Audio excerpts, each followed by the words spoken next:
Public Safety is. Welcome to this joint convening of the House Committee on Finance, Senate Committee on Ways and Means. We're here Monday, January 26, 2026. Capitol Auditorium for the purposes of briefings from our Hawaii County mayors. We're going to open up with the County of Hawaii, then move on to County of Maui, County of Hawaii, and City and County of Honolulu. So all the neighbor islanders. County of Hawaii, Mayor Alameda. Well, welcome and thank you for joining.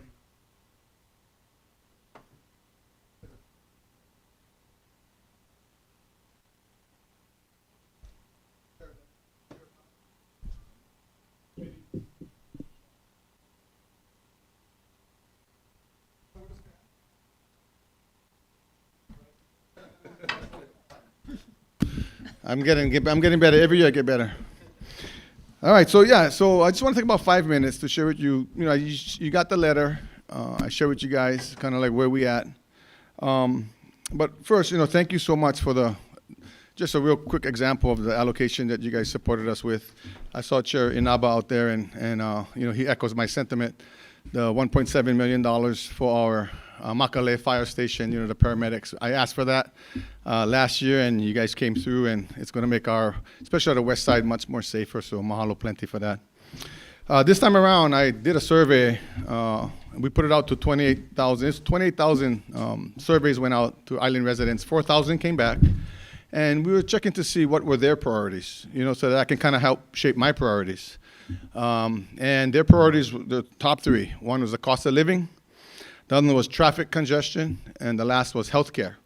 So when I look at how you folks can help and kind of what we can do and kind of like what the county is already doing, we thought of several things.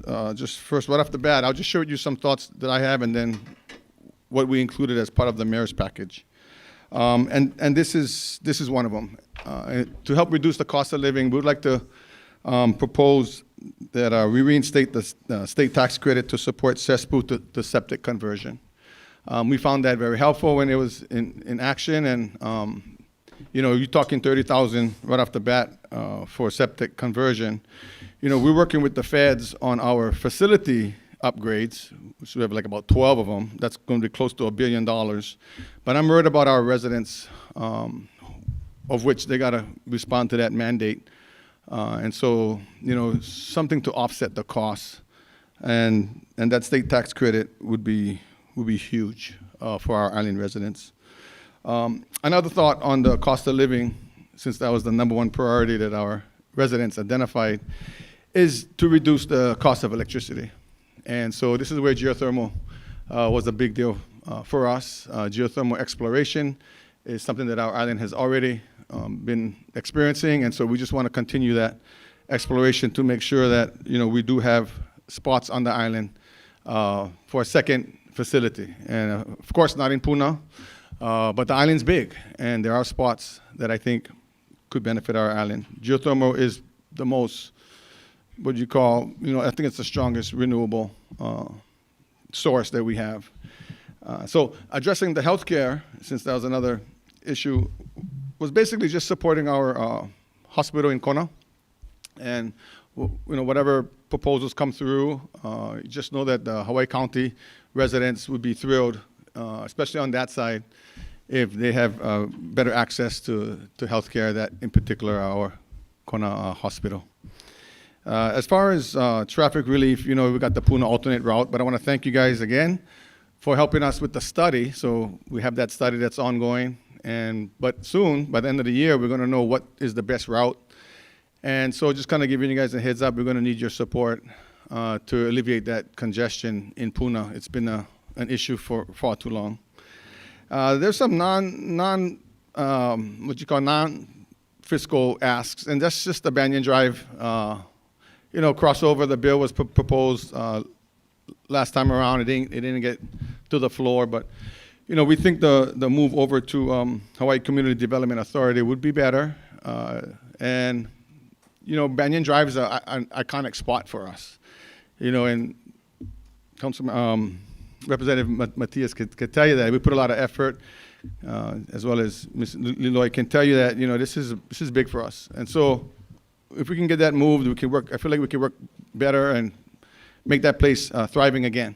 And it's going to be perfect because, the state's going to, from what I'm hearing, a potential hotel at the airport, with that kind of revitalization, the future looks real bright. And then, with the wastewater, again, this is a non-funding ask, and that is just to push back the dates, because there's no way mathematically we could make that conversion. 50,000, cesspools got to convert. That's like 8 cesspools a day. In conversion, it's just mathematically impossible. So what we're asking for is, I think is reasonable. We know that the shoreline areas, we gotta move to a system as soon as possible. So that's priority 1. But as you go up to mid-Mauka, to me that's priority 2. And so we kind of prioritize it. Our wastewater task force had pretty much mapped up the island. And so if we can move back 10 years, for priority 1, we think we can make it in 2050. But for priority 2, we're thinking 2060, and priority 3, 2070. So that's what I shared with you in my letter, and I yield for questions. Thank you. All right, thank you very much. I think I got the microphone on now.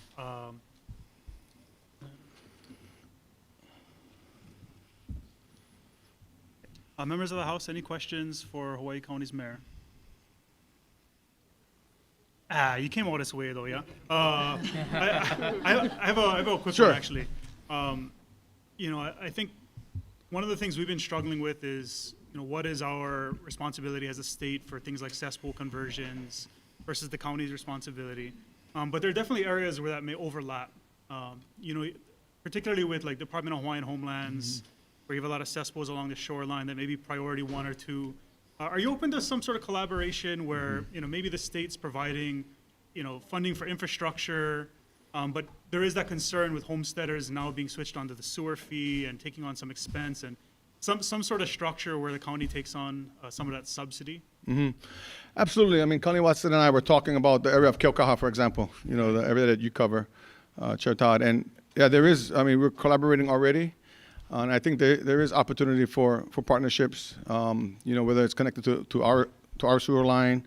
We work together on the infrastructure, perhaps. And we're also collaborating with the private sector, too. So Puako, for example, the Puako Wastewater Committee, they came in, they wanted to talk with us. And so they have ideas. And so, yeah, I mean, it's going to have to be a public-private partnership to make this happen. So we're definitely open to that.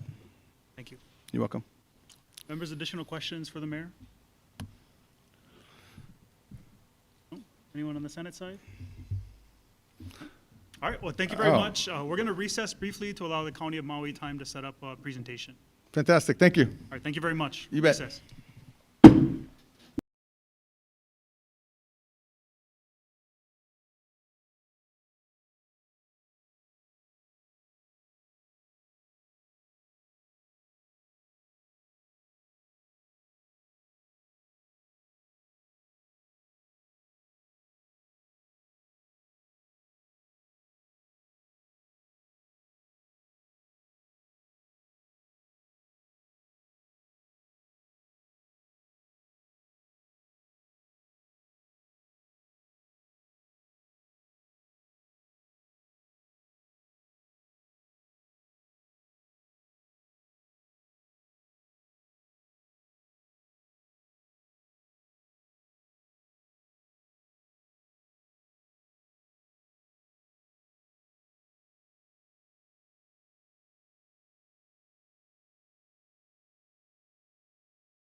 We're reconvening our budget briefings or just presentations from the various counties and their mayors. We're here with the County of Maui. We're joined by Mayor Bissen. Thank you very much for making the trip and for being here. And whenever you're ready, you may proceed.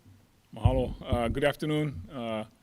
Chair Dela Cruz, Vice Chair Moriwaki, Finance Chair Todd, and Vice Chair Takenouchi, and members. Mahalo for the opportunity to be here today. Before I begin, I just want to acknowledge members of my team who are here with me. In the event we have questions for you to answer today.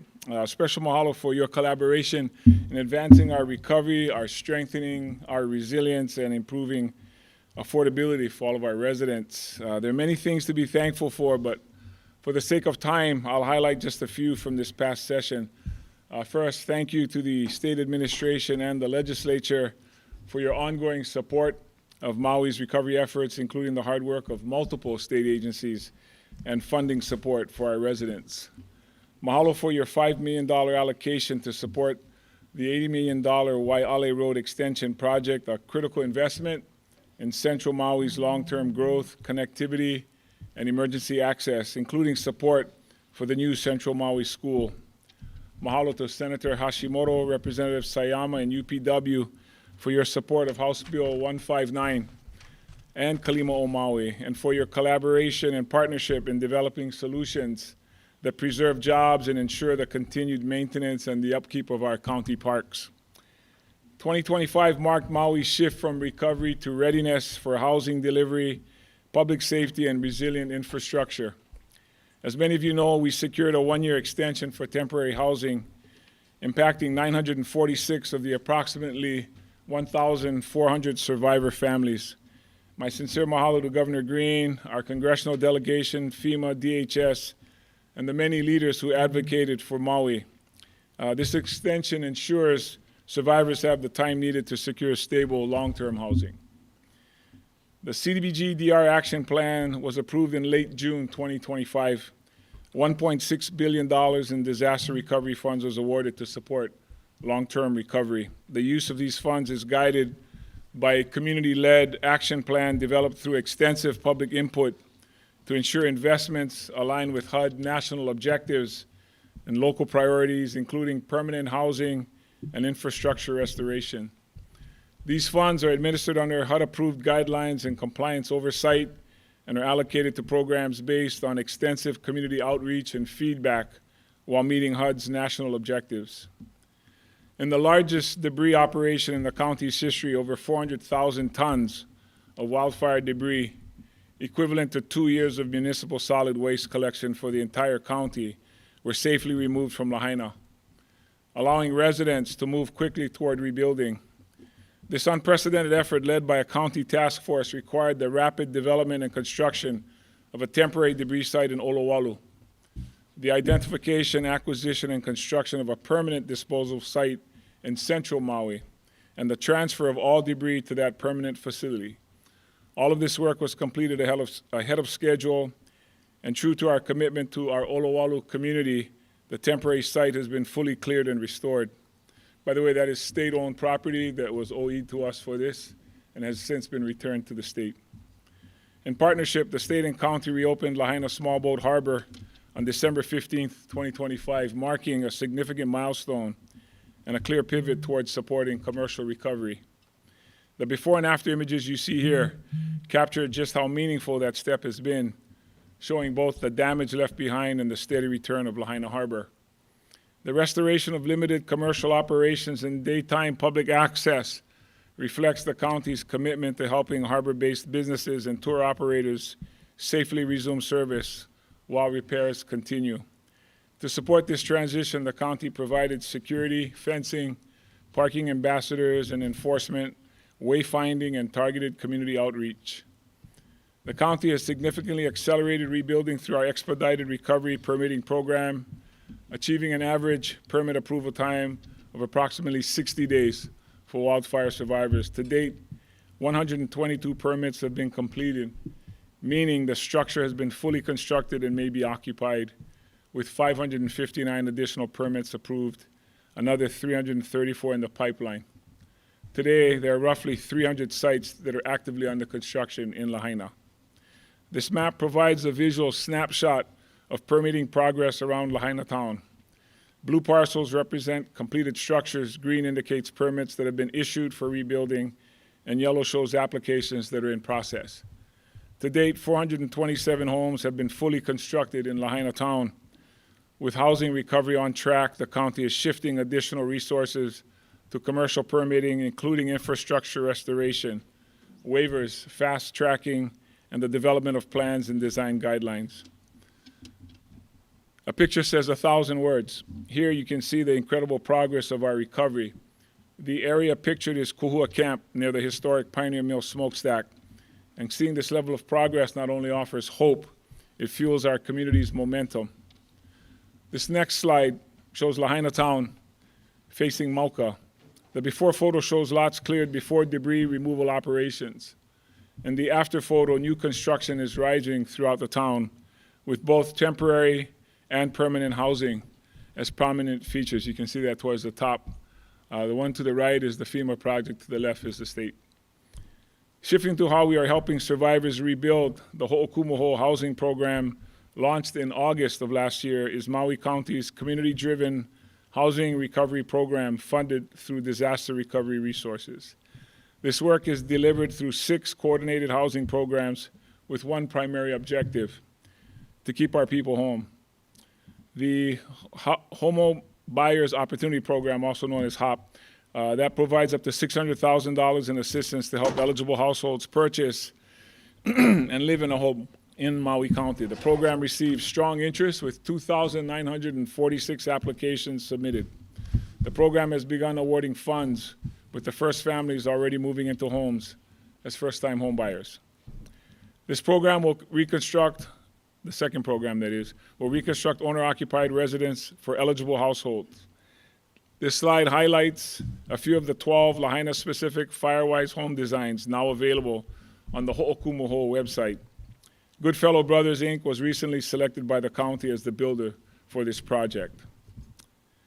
This next program provides up to $400,000 in reimbursement to eligible homeowners who lived on the property as their primary residence at the time of the Maui wildfires, and that is designed to help them offset rebuilding costs.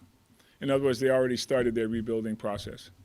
We're advancing strategic land acquisitions and roadway improvements to strengthen emergency evacuation routes. One example is the Luakini Street extension, which is a key part of this effort. These connections will improve traffic flow, emergency access, and long-term connectivity. Through a county-wide data-driven assessment of 801 county-managed parcels, 35 high-risk areas were identified for wildfire mitigation. The Ukumehame project shown here is one of those priority areas where approximately 42 acres were treated and an estimated 4.7 million pounds of hazardous fuels were reduced to improve firefighting access along a critical west and central Maui corridor. This work reflects coordinated investment and implementation by county and state partners. And with this phase complete, the area will be restored as a wetland reserve. Across Maui County, we're building momentum with housing projects and investments focused, again, on keeping our people home. In 2025, more than 500 affordable and workforce homes were fully constructed, with over 600 additional homes estimated to be completed in 2026. Combined with recovery-related housing, approximately 3,000 affordable and workforce homes are projected to be completed by 2030, countywide. More than 700 homes are under construction today. During my administration thus far, we've allocated over $250 million towards affordable housing, supporting the development of 2,883 affordable units. The county is also advancing permanent affordable housing on county-owned land. On Lanai, we're building affordable rent-to-own housing in Lanai City. In Napili, the county is moving forward with Kaiaulu o Napili, which will deliver 120 affordable rental units for low and moderate income residents. While we are making significant investments in housing, our work through House Maui makes clear that housing does not happen without infrastructure.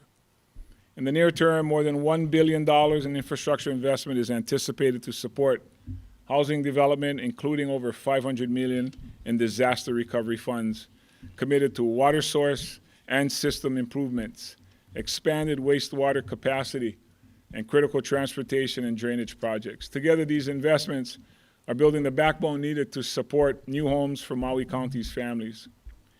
Moving into this 2026 legislative session, we look forward to continued collaboration with the state. We're requesting $10.5 million for the Central Maui Wastewater Reclamation Facility. The county is proposing $125 million in county funds in FY27 for this project.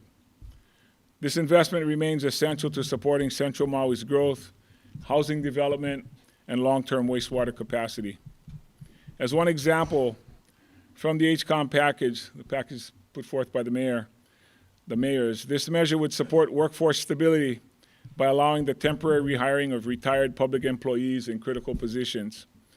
Measures such as this help stabilize operations, retain institutional knowledge, and maintain continuity as we address ongoing workforce challenges. My fellow mayors will also be speaking to additional measures included in our package. Lastly, we're pleased to continue strengthening shared progress through ongoing state and county collaboration. In recognition of its importance to recovery, the state has requested a $100 million contribution from the county as part of a broader county and state recovery partnership. The state's Lahaina Bypass Project advances multiple objectives at once, including improving emergency evacuation, reducing daily traffic congestion, protecting Lahaina's historic core, and strengthening resilience for future generations. Front Street Apartments is moving forward and represents a major step in restoring housing in Lahaina.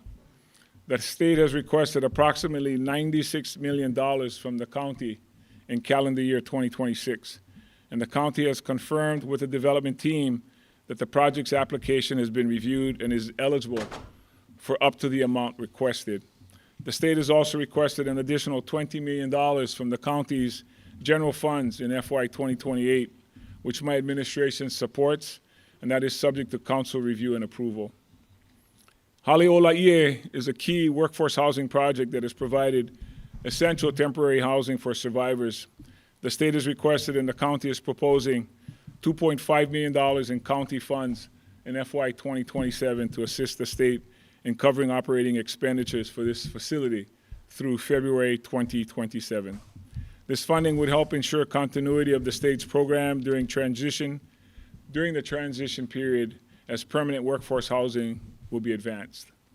As we look ahead to 2026, we're focused on continued partnership with the state to accelerate housing delivery, to strengthen emergency readiness and wildfire mitigation, and to advance infrastructure resilience.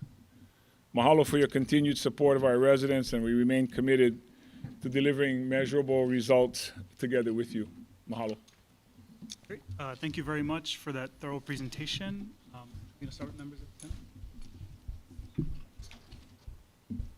Members of the House, do we have any questions for the mayor and his team? There you go.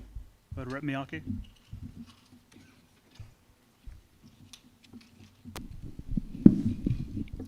Thank you, Mayor. Mahalo. Nice to see you and the team. Thank you guys for coming. Given the $10.5 million for the Central Maui wastewater facility, can you help us understand how this investment unlocks additional housing capacity in Central Maui? Sure. And what the time frame looks like when it's to come online?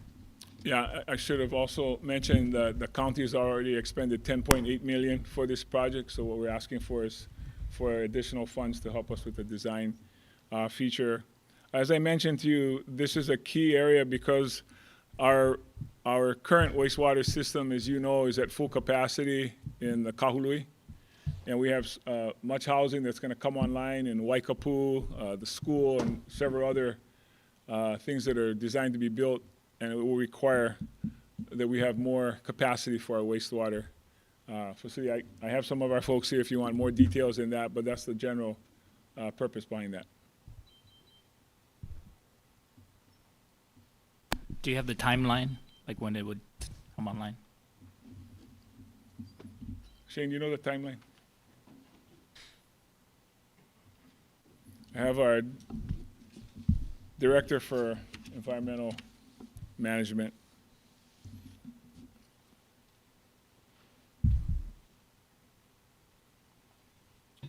Good morning, committee. Thank you for the question. My name is Shane Agawa. I'm the Director of Environmental Management for the county, Representative Miyake. So to answer your question, we are on track to meet a bid opening roughly in mid of 2027 We anticipate about 2 years of construction and hopefully having the treatment plant operational sometime in calendar year 2029, early 2030. Perfect. Thank you, Director. Thank you, Mayor.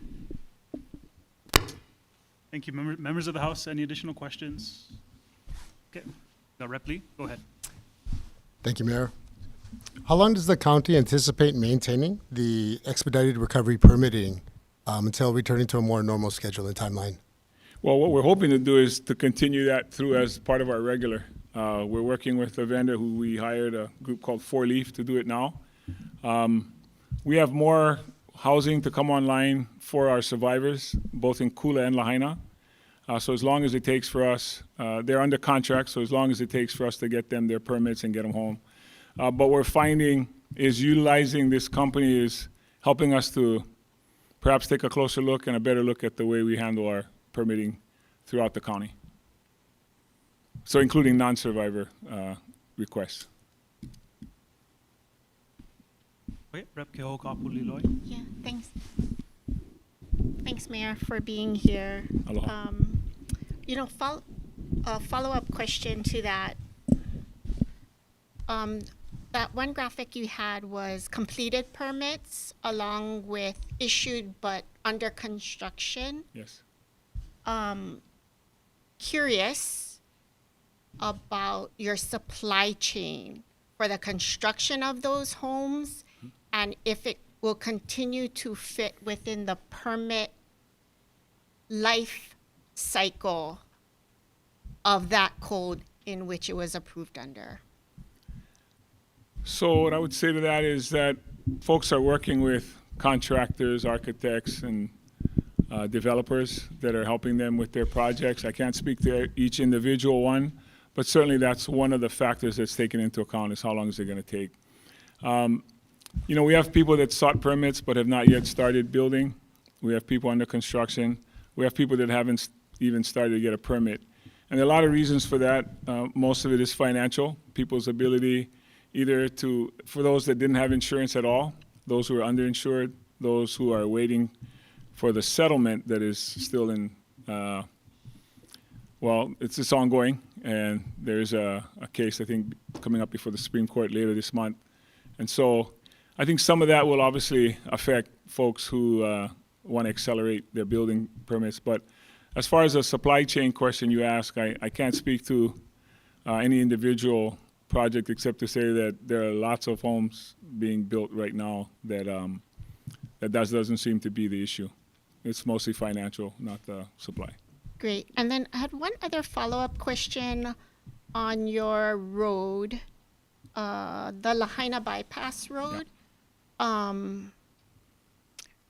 Curious if Maui County has adopted the HIRUC program when it comes to collection of your taxes and then where you are on your fuel tax collection. Okay, maybe I got to ask my finance director to answer at least the second part of that. But are you saying, you're talking about the extension of the bypass, right? Correct. So, yeah, come on.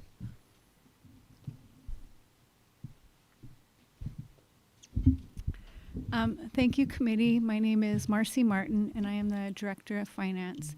And the county has implemented the HIRUC for electrical vehicles. This past year, we participated in the study from the state on moving that program to all residential or light use vehicles. And that was my fellow directors were also in that committee. Great. Thank you. Thanks, Chair. Okay, thank you. Senator Hashimoto, you have a question? Thanks, Mayor, for being here. Good morning. Good afternoon. I think what I wanted to follow up on, I think that Representative Leloy started the question about the $100 million for the bypass, and I think that's great that the county is willing to contribute that. I guess maybe we really need to understand what is that going towards, or what is your understanding of the regional plan? I don't know if you or your staff watched our last WAM briefing, but I think we're trying to get a handle what is the regional rebuild how the regional rebuild's going to look like in West Maui, especially because the other big thing that we need to figure out is if we're going to fund the rebuild of when do we fund the rebuild of the West Maui, elementary school, King Kamehameha III site. And so I don't know what you're thinking that 100 mil is going towards. Is it an extension generally of the bypass? Is it specifically for that regional area, or what is your understanding? Sure. So for those of you who have been to Lahaina, have traveled on what's currently the bypass, and you've had to turn left down Keawe Street to go into towards, I guess, the Cannery Mall, you understand how congested that highway is, and that's long been an issue. The original bypass, as I understood it, which precedes my time as mayor, was for it to go all the way out to North Lahaina. That stopped at Keawe. And a big reason for that was the funding. What the county did is with the disaster relief funds that were given to us, some of that is being set aside, the $100 million, to allow for that highway to be completed, because we learned a lot of things about evacuation and people being able to get in and out of Lahaina. And so this is a critical piece of that. That's the reason that's being put in. But ironically, the second thing that highlighted this was the tsunami warning. I know traffic was busy on all of our islands and throughout the state, but a big thing that was found is that Honoapi'ilani Highway, which is the only road that travels from Keawe out to Napili, Kahana, Kapalua, that would not have been able to be traveled on, and our citizens would have been trapped. And so that's what made this more urgent for us to build the extension. Again, the community has been asking for this for years. There's a reason it's going to be put in. We have more, part of our evacuation plan will include that extension being put in there. It's for the health and safety of the community. And again, the funds we redirected, it was all part of the HUD-DR funds that came in that we were able to dedicate towards that. We've been talking to the state highways folks as well as the governor to discuss this possibility. It needed to be approved by HUD, and we're waiting for a final signature on that in order for us to use it. So, But I hope that just to be clear, this is to go north then. This is Absolutely. for the north extension, and that's what the money is supposed to be used for. As the color, the chart showed, there was a color line that extends what's currently there. It'll go above Leali'i. Okay. It'll go above those temporary houses. No, I think as long as the committee's clear what that's supposed to be used for, because I think it is unclear of where some of our highway monies are going in West Maui, and I think we need to understand what the priority is and what the county is willing to match. And so I think as long as you're clear with us, then we'll kind of know what direction we need to go. Yeah, I in. apologize if I was Yeah. unclear. No, thank it's you. Extending the state highway Thank you. is what it's doing. Thank you, Mayor. Yeah. Senators, any additional questions? Members of the House? Okay, if not, I think County of Kauai, you don't have like a PowerPoint, you good, yeah? Okay, come on up then. Thank you very much. Thank you. Thank you very much.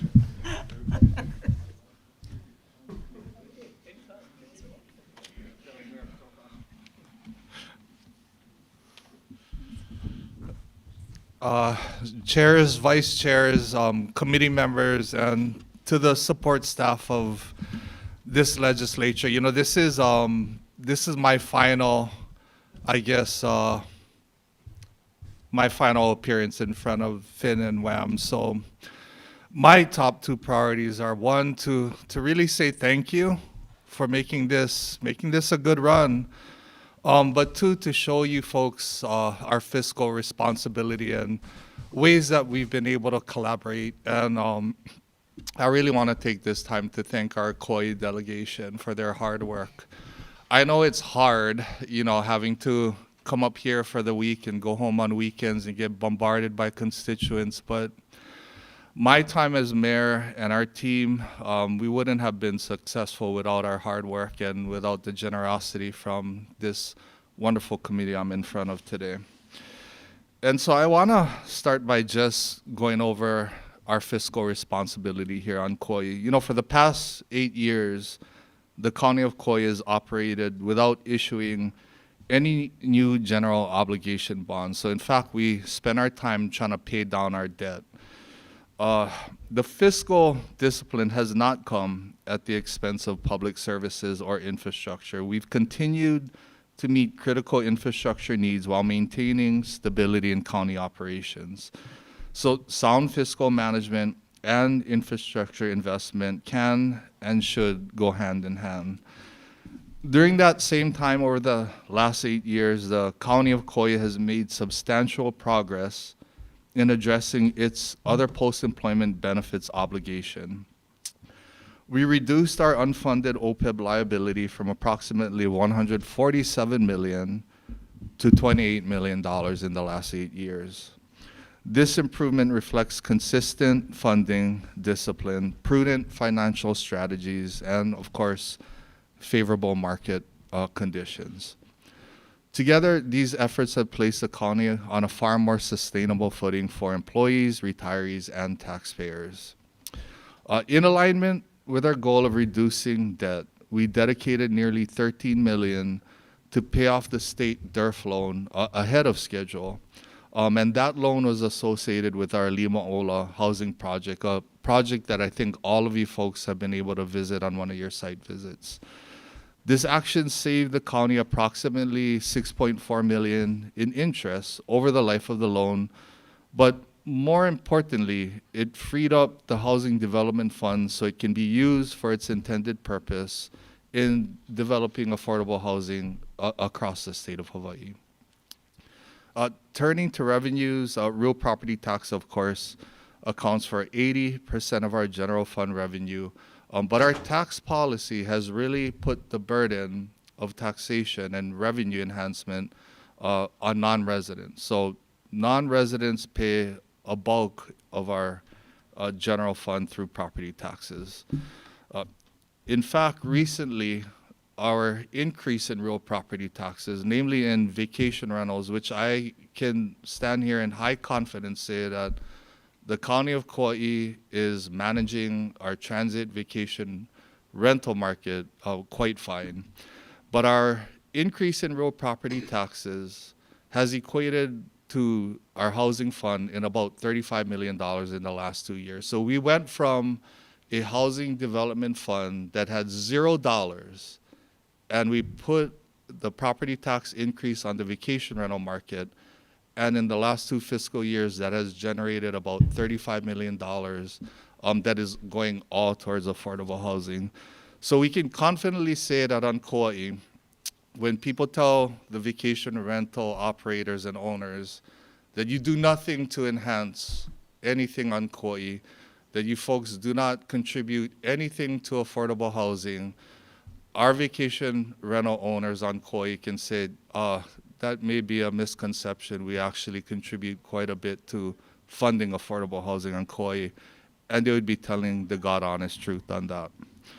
Since 2018, the GET funding that we've been able to utilize thanks to the legislature has gone to resurface 294 county roads, which equates to about 276 lane miles. And when you factor in the power of that general excise tax and job creation for the building trades and for our building industry, we've put good use to the GE fund. And I think by the time we leave, we're going to have resurfaced, I think, almost all of the roads on the County of Kauai. And we're not just talking mill and fill or patching potholes. This is a complete strip down and rebuild from the base up that we should be able to get a lot of years of service once we're done with our time. Moving forward, speaking of collaboration, I think the County of Kauai is unique in the sense that we may be the only county that provides, I think, a majority of our playing fields for our KIF. And I really want to thank you folks for investing in both Hanapepe Stadium, Waimea, but also Vidina Stadium. Vidina Stadium, the next time you folks come, and we'll send you folks an invite when we cut that ribbon. But Vidina Stadium is really, really going to show you folks where that collaborative spirit can really resonate taxpayer dollars, and I'm excited to invite you guys over for that ribbon cutting. But that's another area where we fell short previously. We were never able to host state track meets because our track was, I think, out of compliance. It's going to be in full compliance. The artificial turf that we've built for our kids on Kauai is going to be safer. It's going to be more environmentally friendly because it doesn't require as much water to maintain. But I think it's something that is going to make each and every one of you folks proud that you guys funded that project. I'm going to wrap it up by just saying thank you very, very much. You know, we're not always, the County of Kauai tries hard. We try really, really hard to make sure that the money that you folks invest gets spent down quickly, efficiently, but more so, we know you folks are in between a rock and a hard place as far as revenue. And so we wanted to make sure that we did our part by raising taxes where we could, raising fees across the board, whether it was wastewater, water fees are going to be increased, DMV fees, even our golf fees, we've all increased them just to reflect the trying times that you folks are in. So I just want to say thank you very much for making my 7+ years and going on to my 8th and final year memorable. I'm open to questions. All right, thank you very much, and thank you for your time. Members of the Senate, any questions? Okay, House members, questions for the mayor? Go ahead, Rep. Morikawa.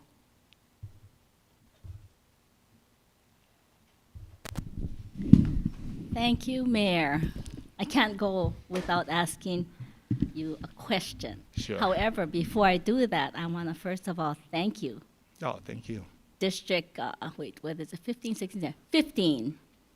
The transfer of Hyanna Beach is absolutely intelligent. Yeah. I know because when I worked in parks, it was under the county. Well, it was the state, then the county took it over, and it was kind of bad. But this is the beginning of community stewardship. And you have become the example of how these stewardships should be. Thank you. Oh, thank you. Secondly, Vidina Stadium, yes, our first AstroTurf field. That is very, very precious for Kauai. So thank you for that. Thank you. And how fast it went up. Thank you. Yeah. Now, District 17, Cook Field, also utilized heavily by the school, Waimea High School campus. Yes. Thank you for that. The improvement is going to be safer for a lot of people. Tennis courts, baseball, football, what have you. Thank you for that. Now, my question is, the Lima Ola project, Sure. which is, I think, your only CIP ask, Yeah. is that going to be matched? Yes. So we do have an ask, and we wanted to find a state nexus that ties into a public benefit. So our ask comes with a 50-50 match. So we want to make sure that we meet the state halfway. And I mean, of course, if you want to meet us all the way and fully funded, we'll take that too. But like I said, we're fully cognizant of how much directions the legislature gets pulled. And so our ask comes with a 50-50 county-state match. Okay, just a second question now. When will that be absolutely necessary? You know about the tight budget and such, but Lima Ola is expanding slowly. When is Yes. that going to be critical? When does that have to be done?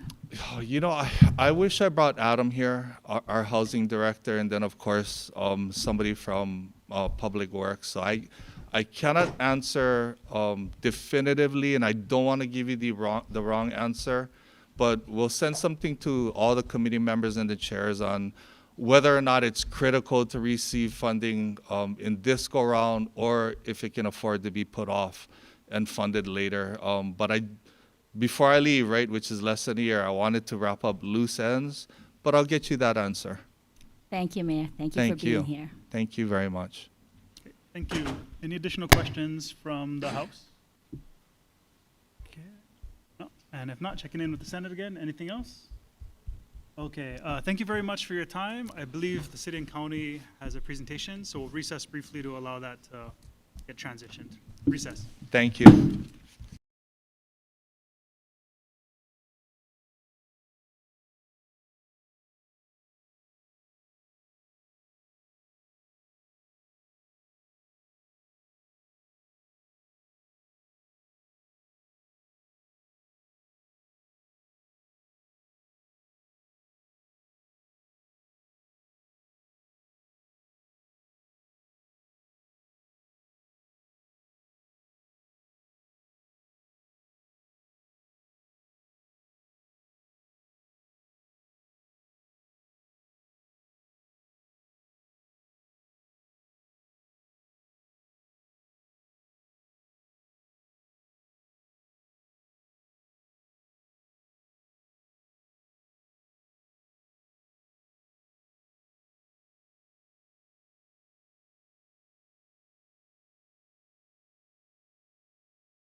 Aloha.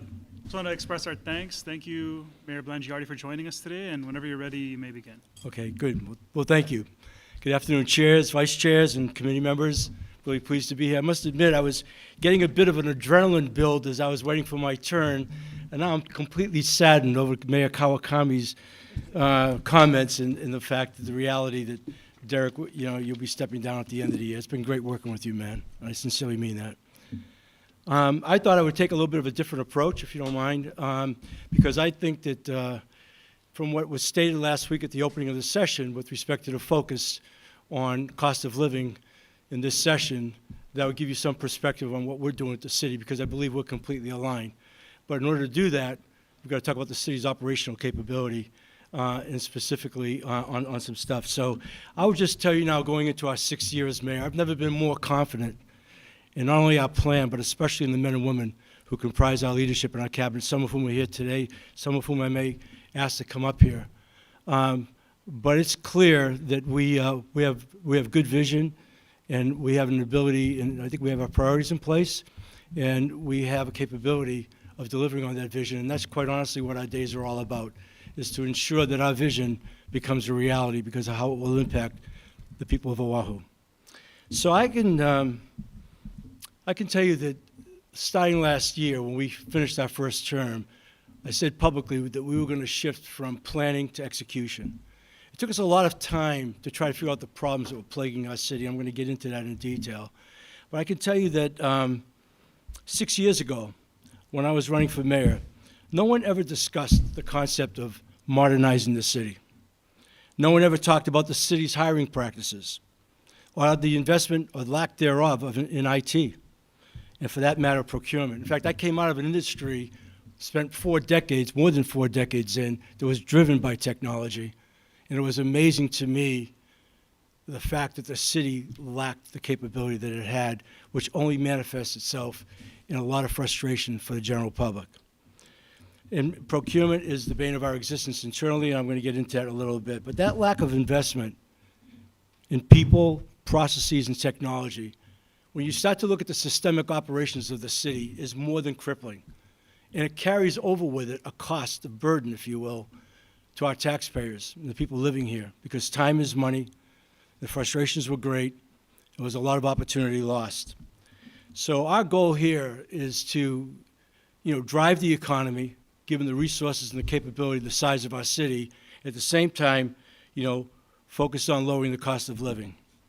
So I want to start off with our Department of Planning and Permitting. I'm really pleased that Director Apun is sitting right next to me. There was probably no greater barrier to entry towards an economic recovery, or for that matter, getting things done, than the challenge we faced in trying to fix the Department of Planning and Permitting, which had been long talked about that haven't been broken. In fact, I was told as a candidate that it's impossible to fix. It was the holy grail, if you will, of what needed to happen in city operations.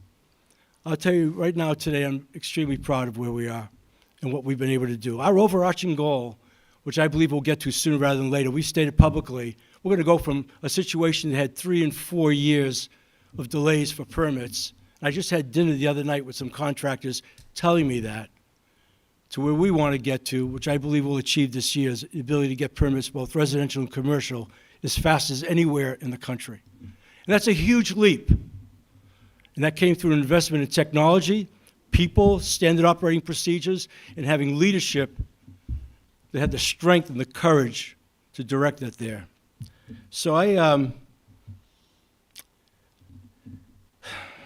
would tell you that DPP for us, even though we have a lot of priorities, along with housing, because they go hand in glove, are our top priorities. And I'm very, very proud of what we're going to be able to do. In fact, you know, we've embraced AI, we've embraced technology, we've eliminated the queues, if you will, the waiting periods for what it took for screening processes, what it takes now for residential permits, what we've been able to do. And I think all of this is going to lend itself to a real lowering of costs for people. The efficiency of that is not to be lost on anybody. I could expound on that, but I have a lot to cover. So the other thing that's really high touch for us is our Department of Motor Vehicles, our Customer Services Department. DMV is high touch, and as you all know, we do it for the entire state. And the ability now for people to go and get, we're still not there. We've got some major investments to make in IT for our workforce, but the customer experience has been greatly enhanced. You know, it used to be when I was in the broadcast business, if we had a slow news day, I just would send the camera crew down to DMV and talk to all the disgruntled people who were around the building.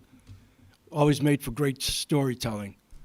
It's no longer the case. We get complaints every now and then. We're not perfect, but we've come a long way in what is something to really, you know, really benefits the public.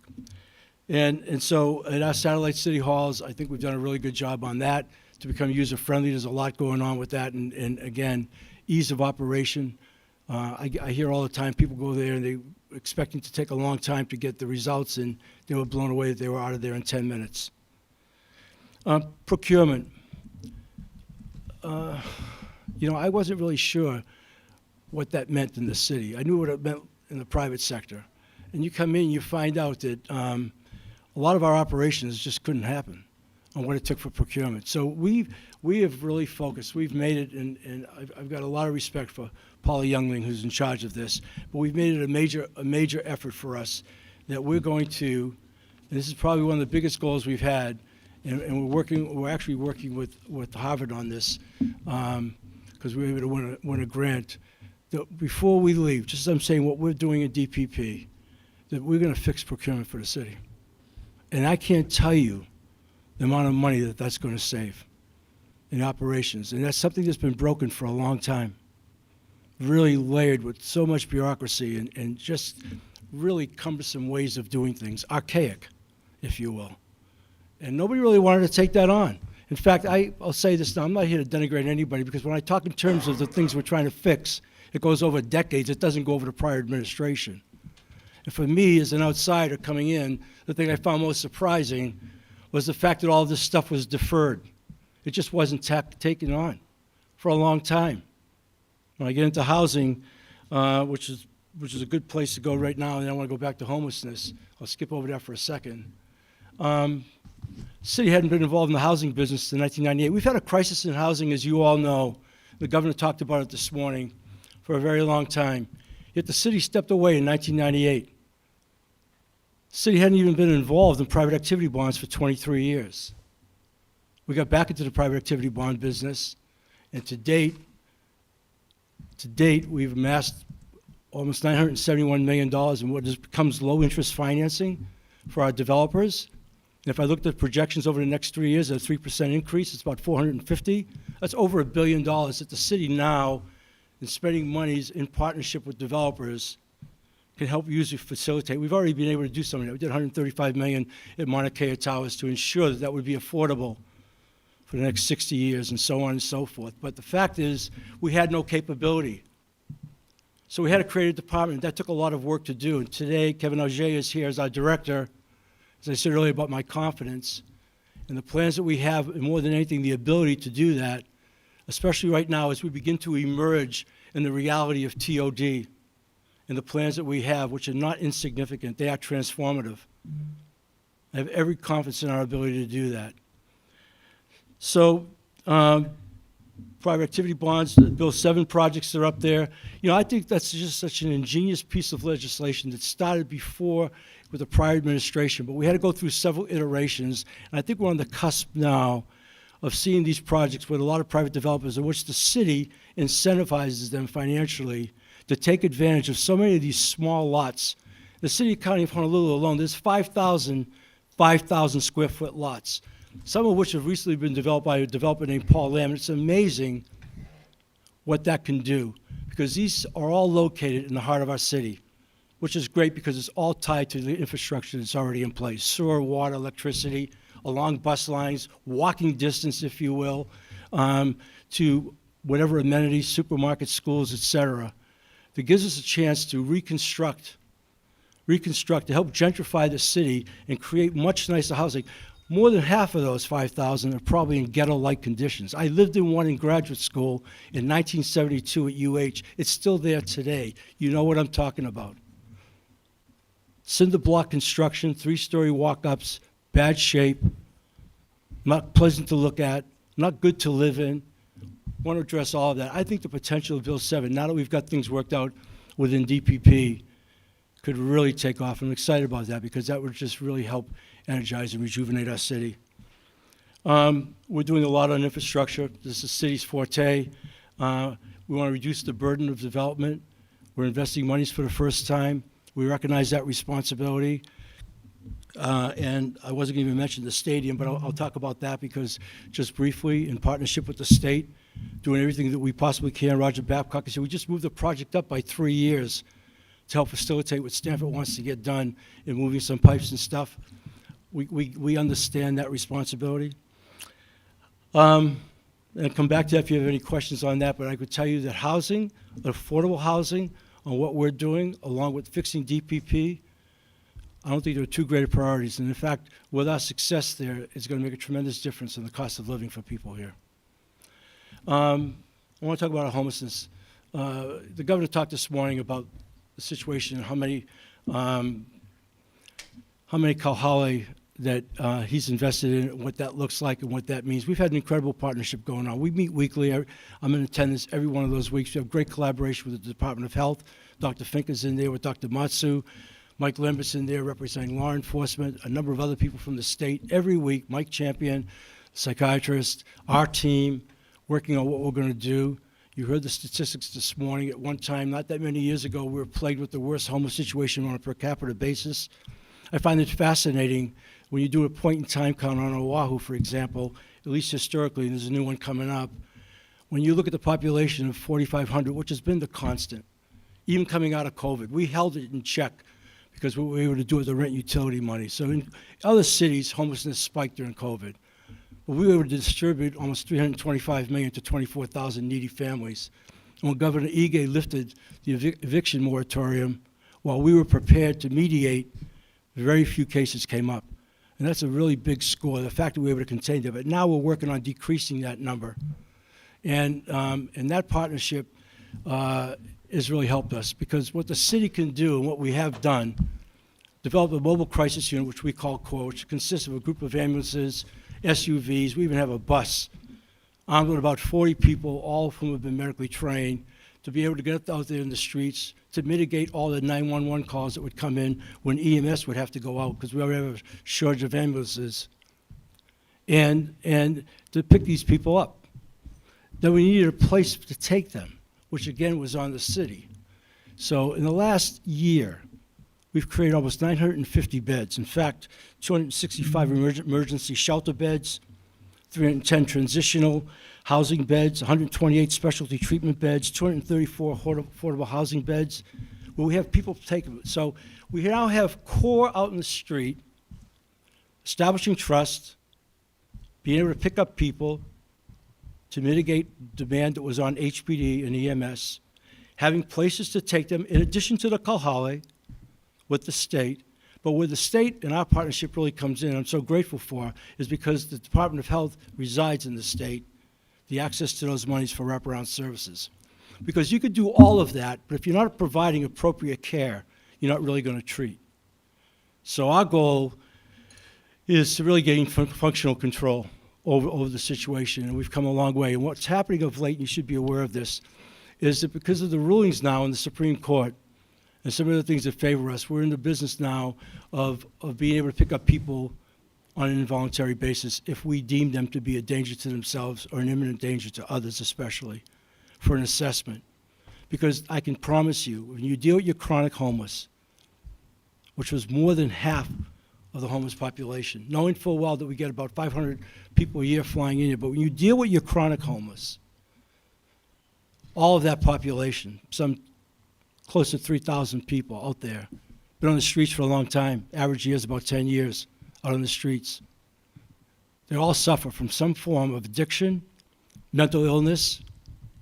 We see a lot of PTSD, depression, bipolar, schizophrenia, things that can be treated, but they're out there. And then on top of that, now that we've been bringing them to our respites and giving them medical treatment, many of them are really, really sick.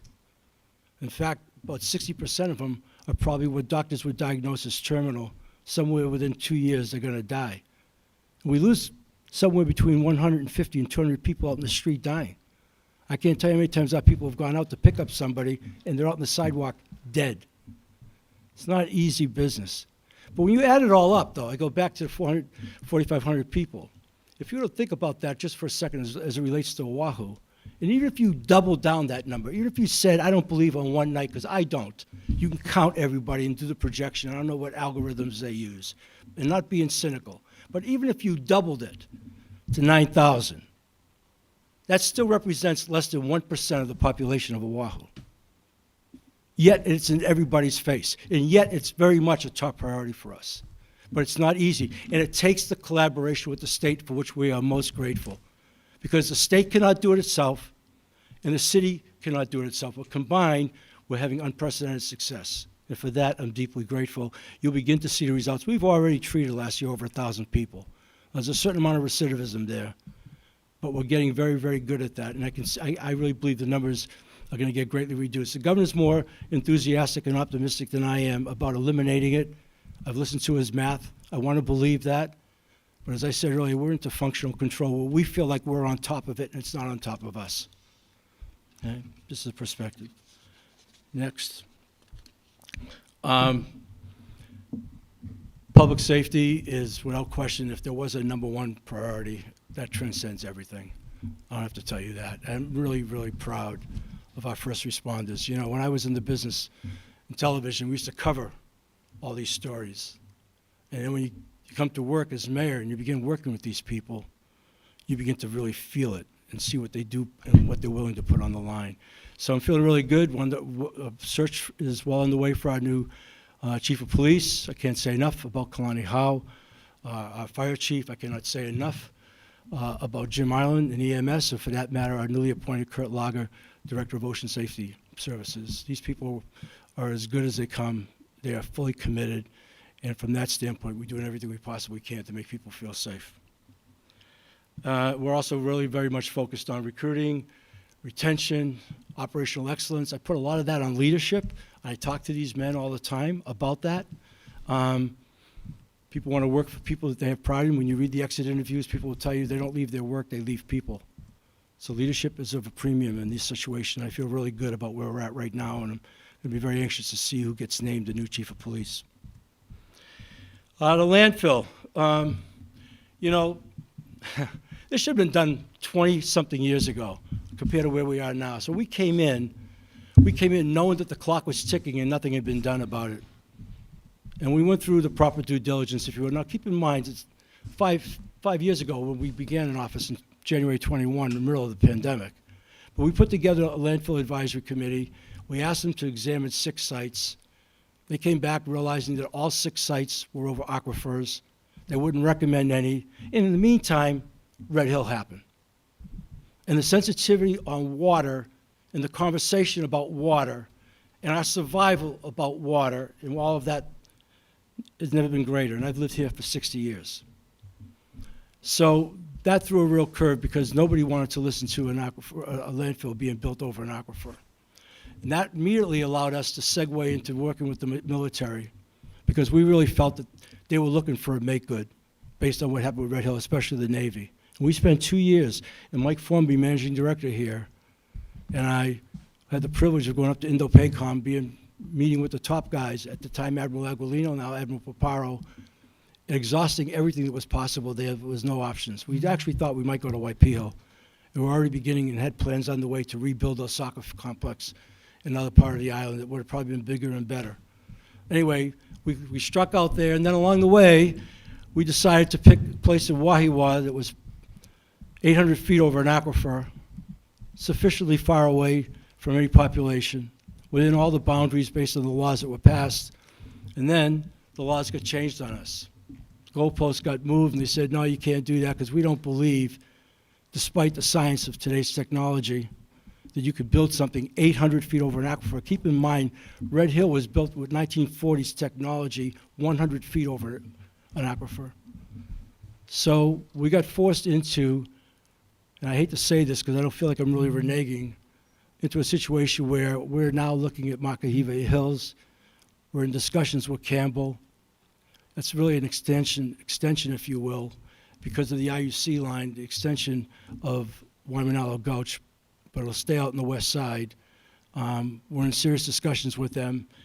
It may not be friendly. They're not really happy about that, but we need a landfill. If anybody has any questions about that, we'll talk about it, but we need a landfill. We deliver about 800,000 tons a year.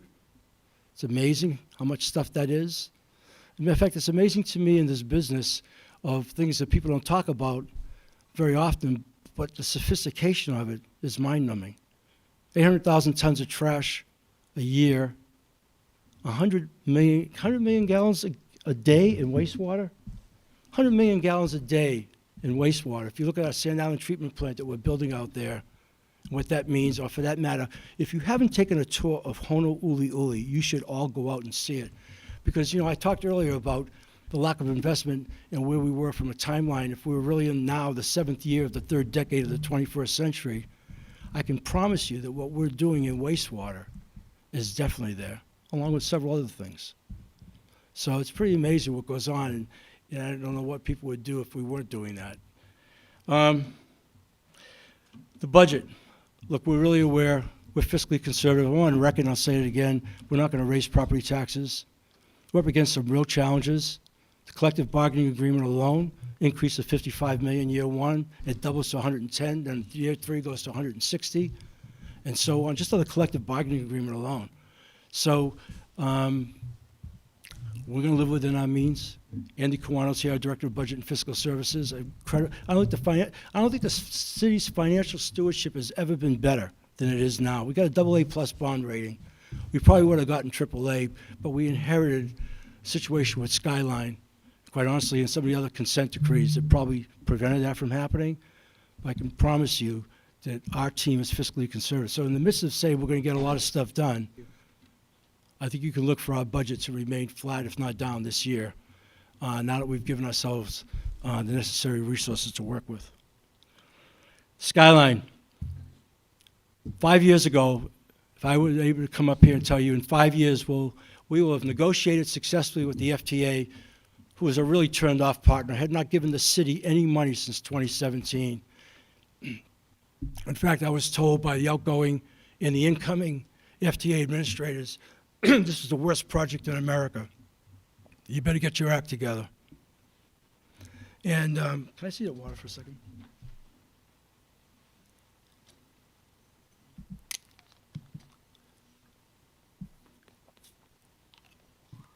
And everyone told us, you can't negotiate with the FTA. Not only are they upset, but they don't negotiate. And so our methodology was really simple. How much money's already been spent? What do we have in the pipeline? Let's fix those dollars, and what can we build for that? That added up to 9.8 billion rather. $6 billion had already been spent, which for me was an incoming mayor I found fascinating. How could you spend $6 billion and manage to upset just about every man, woman, and child on this island? The frustration was incredible. I tell you that on the heels of having gone through 8 months of Zoom calls and listening to one person after another and how they felt. So Lori Kaikina has done a magnificent job. We negotiated successfully with the FTA. They agreed to truncate the line down to 18.75 miles with no financial penalty, even though that was unprecedented with the federal government. And at the same time, they came back to the table as a financial partner. And they didn't require an EIS, which everybody told us would stall us for years. So I feel really good about that. We're now operating 83% of that line. We're now traveling from East Kapolei to Middle Street through 2 of the biggest employment centers. Our ridership is up at about 12,000 a day right now. I'm on record as saying by the end of this year, I believe we can get to 25,000. It's very user-friendly. The experiences people are having using it is working really well. It's going to lend itself, again, to an efficiency and a cost of living. The money people can save, not even having to park at the airport for employees or people just traveling, or being able to get to work. What that does maybe perhaps in having younger families out in the west side only resort to one car, all of that stuff. So anyway, that's just, I could say a lot more, but they told me get like 5 minutes. I went over that already. I want you to have that feel because all of this is designed and aligned with cost of living. You know, the governor talked this morning about people leaving here and giving up. We've been very aware of that. Very aware of that. I don't know the first time I used or heard the word out-migration. I'm sure it was before I became mayor. But that term is almost in my daily vocabulary and all the concerns we have. So our efforts right now is to give the city a capacity and capability she never had before to take on all this stuff in a very operationally efficient way. So in that regard, on our ask, we really need your help. We've got 3 bills out here. You know, we've asked before for the money. Apparently, we've not gotten it, but there's been a request to have the transfer of school lands. We'd really like to be able to do that, but we need some money for the lawyers, the surveyors. It's very complicated. I believe there's some 100 schools or so affected. There's a lot of land there. We're certainly willing to work with the state. We're asking for a small amount of money to help us get that done. I mentioned IT earlier. Look, we need to get off the mainframe and onto the cloud. That's about $10 million. There's some anecdotal there, but the sophistication of transferring in DMV alone with all the personal data, as we ran into with DPP, part of the reason why we're not exactly where we want to be is the integration of all this historic data. It's voluminous. It takes time and effort. But we really think we have the capability. We need some help. We really want to upgrade the DMV system. You know, and as I said earlier, we do it for the whole state. And so this would enable us greatly. That's an ask for $10 million. And then on the green fee proposal, you know, one of the great frustrations coming in, as I said earlier about being involved in covering news stories, and certainly was here for the various floods, was what happened to us on the LOI flood mitigation program. And that went from a non-starter 5 days before I was even sworn in a meeting with Mayor Caldwell and the Army Corps of Engineers telling us they were going to back out on a $350 million proposal that had gone to $650, and they said too pricey, to then getting another bite at the apple, and a year later, 18 months later, having them come in with a price tag of $1.1 billion. We said, how can that happen? The whole thing was said $650 was too expensive. And then that quickly escalated to $11.1 billion, which took it out of the league. We've decided that we can't do that, but in all the consultations we've had with all the experts we've talked, we want to be able to do something. And we can do some smaller things, and how that manifests itself remains to be seen. But we need to do something in the short term. We need to do something in the midterm. We just can't sit here, given how much is at stake, especially with Waikiki, and not do anything. So we're asking for your help on that, or an assignment. So with that, I'll answer any questions you have. I want to say it again. I've never been more confident in my time as mayor as I am right now. We told our team, we had a good year last year where we shifted into the execution mode. We're going to have an amazing year this year. I don't care what the national narrative is, we're poised to have that here. So with that, I'll answer any questions you have. Thank you very much. Members of the Senate? Okay, Senator Elefante and then Senator Lee. Thank you so much. Thank you, Mr. Mayor. Thank you for your leadership, and to you and your team for all the work and accomplishments that you have done in your time as mayor. So really appreciate that. Two-part question I have for you that's interconnected. The first is on your PowerPoint presentation on page 3. You mentioned about infrastructure and reducing the burden. Has the city explored looking at ways to offset some of those costs by providing for funding for infrastructure costs and using city resources to build that first, so it's easier for developers as you do affordable or TOD housing? I'm gonna have Mike come up with us. This is something we've talked about. We're investing monies like right up into where the stadium grounds are, but I'll let Mike talk about this because it's also critical for development. So Senator Elefante, thank you for that question. So we're exploring the full range. Right now, we're looking at community facilities district for affordable housing in larger housing projects. We also have upcoming conversations with the Stadium Authority and Stanford Carr on tax increment financing. And we're looking at basically any way we can. And then Kevin and Kat Tashner in the Department of Housing and Land Management is definitely looking at the city taking on the regulatory burden for the city's affordable housing projects. So to the extent that we can help reduce the regulatory burden by cost shifting some of that to the people that invest in those properties over the long term, or we can put in those facilities, we're doing all of the above. And if you have any other suggestions, we're happy to listen. Okay. Mike, I think we left out a page here on the villages of Kapolei roads, and I apologize for that. I felt I've been up here a long time. Where are you, Mike? All right, okay. Let me just. So this is where we're really grateful in our partnership with the state. So we're into a final MOA with the HFDC on the villages of Kapolei. We had a back and forth on what that money would be if we took over the streets and what we needed to have it so we could fix it and take care of them because, and so it went back and forth, and I think we're back now to where it's a $60 million agreement, and that's, I think we're going to be fine. I think the MOA is being finalized. I want to thank you for that. We were willing to do it before the number got dropped to 40 million. We couldn't handle that. Originally, it was at 100 million. I think 60 million is a good negotiated amount. The remnant parcels of Kaka'ako, we're working with HCDA on that, on the surveys, and we've got to figure out those remnant parcels. They're all over Kaka'ako. We're intending to do that. It adds to the quality of the city. And then Evil A properties at Leahy Place, we're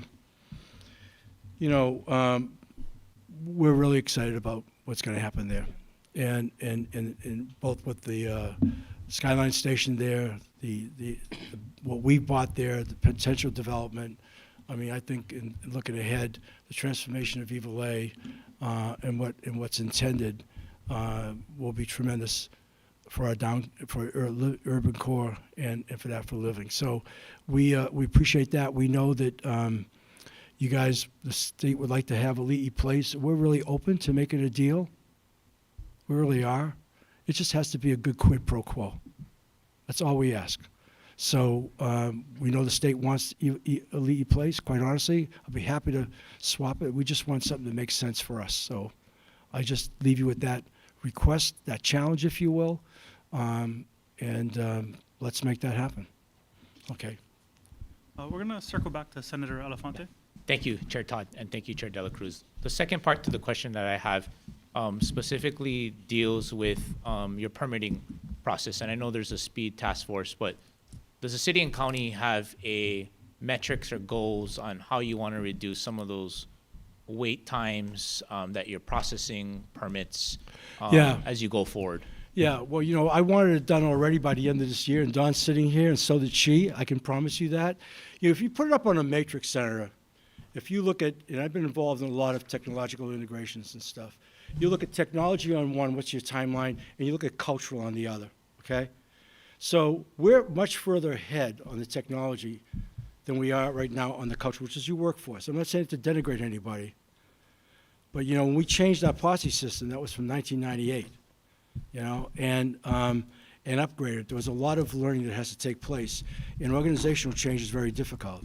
So I think right now, you know, our timelines are, I think, for want of a better way to say it, we get better by the day. I said earlier, as fast as anywhere in the country. I think we've made a lot of progress. I think if you were to talk to guys in the solar industry, people in the solar industry represent 60% of all of our applications. They would tell you that what we've done is miraculous. We're doing much better right now on anything incoming. We can process that very quickly through Clarity and a new software, a thing called CivCheck. We're using AI extensively. It's cut down on the background. So, you know, the goal is to get it down to, what would you say, Don, residential within 2 weeks? 2 weeks or less residential, commercial 6 months or less? 2 months or less. How's that? That's even better. Now, you know, honestly, I'm telling you, the delays, the cost of that, the barrier to entry on our own economic recovery post-COVID, of which we're still dealing with, and the cost savings on that, knowing that money, time is money, is amazing. So that's pretty good. That's really good compared to where we were. Thank you. Thank you. Okay, Senator Lee. Thanks, Chair. And thank you, Mr. Mayor, for all the work you guys are doing. I just wanted to move back just for a moment to the green fee proposal for the $2.5 million for the Kauai watershed. We haven't seen this yet. That's $2.5 million. Right. Yeah. We haven't seen the details of any of the green fee proposals yet that the governor's including. That's yet to come. So I don't have too much detail on this, but as I understand it, this is a study that the city would be conducting, looking at sort of the full universe of potential options for what. Yeah, you know, there's a lot of possibilities. We've been talking with Patrick Sullivan from Oceanit on micro tunnels. But we need to do some things, and we need expert advice here and on how to address this, because honestly, it's 5 valleys with the water coming down. There's a lot at stake. And quite honestly, I went into this thing realizing the only way you could do this was with the Army Corps of Engineers, and now we've abandoned that because the Supreme Court legislation, the Attica case, is what jacked up the price to over $11 billion. But honestly, I would feel, and I do, and I speak for our team, if we were doing nothing on this, that's just waiting for something bad to happen. So we're just asking if we could do an intelligence study so we could start doing some short-term and maybe mid-term things. But it's a big challenge that needs to be addressed. Sure. Are you imagining that any of the recommendations that might come out of this in the long run would include recommendations for state to fund pieces of infrastructure or need to provide parcels or anything like that? I think anything is possible. That's why I think we want to do the study. I mean, I don't want to go before you unless I have specifics, and I don't have it. But I'm just telling you right now, we decided not to walk away on that ruling and say, well, we're not going to do anything, and let's just hope nothing happens, and we'll get out of office. That's not how we think. Sure. So we look at this maybe as a potential here to help us do a study. We need expertise in order to do it. This is a very sophisticated challenge. It really is. Oh, absolutely. Would you guys be open to partnering with the state? Absolutely. in doing something like this? Absolutely. Great. I would hope that you feel that way. I tell you, I take a lot of pride in the fact, and I speak for our entire team. I talked earlier about cross-sector collaboration, that we want to be a willing partner. You know, there's no egos here. We're just trying to get the job done. Everything that I just talked about throughout is all about being very pragmatic on getting the city to work better. And where we can collaborate with the state to make that happen even better, absolutely want to do that. And I would hope that everybody on our team, because I get compliments all the time, would acknowledge that. Thanks. No, I just want to avoid a situation like we have on some of our stateside task forces where the recommendations are all the easy way out. In this case, you know, maybe the state funding the whole thing, which obviously would be difficult. Yeah. So having that partnership from the beginning, I think, would be really helpful. Look, given the consequence, if we don't, we're willing to, whatever we can, within our fiscal means, from the standpoint of what we're willing to invest in collaboration to be a part, absolutely. Because I don't want to sound like the harbinger of doom, but I spent enough time looking at this situation and already have seen. I mean, the governor talked today about climate change as island dwellers. It's not even, it's not even a it's a philosophy. It's an awareness. It's real for us. And the threat of those floods, I mean, I can still remember watching the video of cars coming down Manoa Boulevard, not Manoa Road, I'm sorry. That was a 50-year storm. So, okay. Thank you. All Thank you, right. Chair. Great. I know we have a couple of senators queued up, but members of the House, any questions before I turn it back over? Rep. Reyes-Soda, and then Rep. Alcos, and then we'll come back over. Hi. There's a little knob on the top. Hi, Mayor. Good afternoon. Prior to me coming into office in 2024, I worked in Nanakuli, so I had to drive from Evan to Nanakuli every day for almost 10 years. And we can talk about technology today regarding landfills, but I want to talk about the past, present, and future impact on West Oahu communities and what's that worth. Landfills are often put in low-income communities of color, which is exactly where it is. And oftentimes they don't have the resources or power to fight back like other communities do. What will the community of West Oahu get in return for the extension of the Waimanalo sanitary landfill to accept the health and economic impacts, like lower property values? Okay. That's a great question, and it's absolutely something we're prepared to do. I don't have that mapped out because we're still early on at the table with Campbell, and the clock is ticking very fast. But definitely, any expansion of Waimanalo Gauch will involve community benefits for the West Side. But honestly, we tried really hard. We tried really hard just to kind of say, no, I don't want it to go into a low-income community or people. We did everything in our power to avoid this. This was the absolute last request because we definitely need a landfill. So we're not doing it sort of as you suggested, maybe on the prior thinking. We tried to avoid that. We didn't want that to seem to be the case. So now that we've been backed into it through legislation, we definitely will come up with community benefits. That's the best I could tell you. We don't have that mapped out yet. We're probably going to have to condemn the land. I can tell you right now, Campbell already told me we're not going to help you on this. Okay? So it's not going to be fun.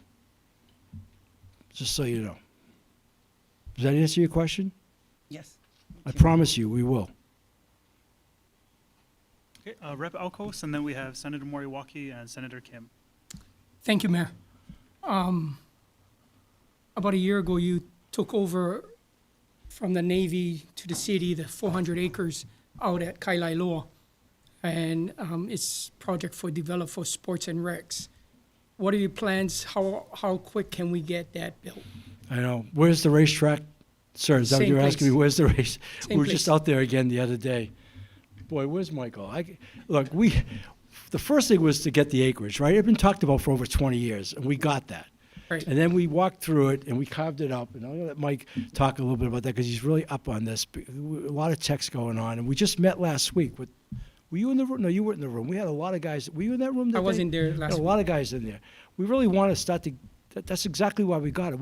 I was surprised as an old coach how short we are in fields in different recreational parts, especially on the west side, for all the housing that's gone on and all the population. It's amazing. That was our incentive in wanting to get those lands to turn them into recreational facilities. Mike? Sure. Thank you. Rep, thank you for the question. So I think all of you know we did get 400 acres from the Navy, and it has to be used only for recreational purposes. The vast majority of that land basically saved 23 acres across the street is undergoing a study for toxins and contaminants. And they haven't even started the actual study yet. They're still doing the planning. So for the larger portion of the lands at Kalailoa, we're not able to even disturb the surface soil.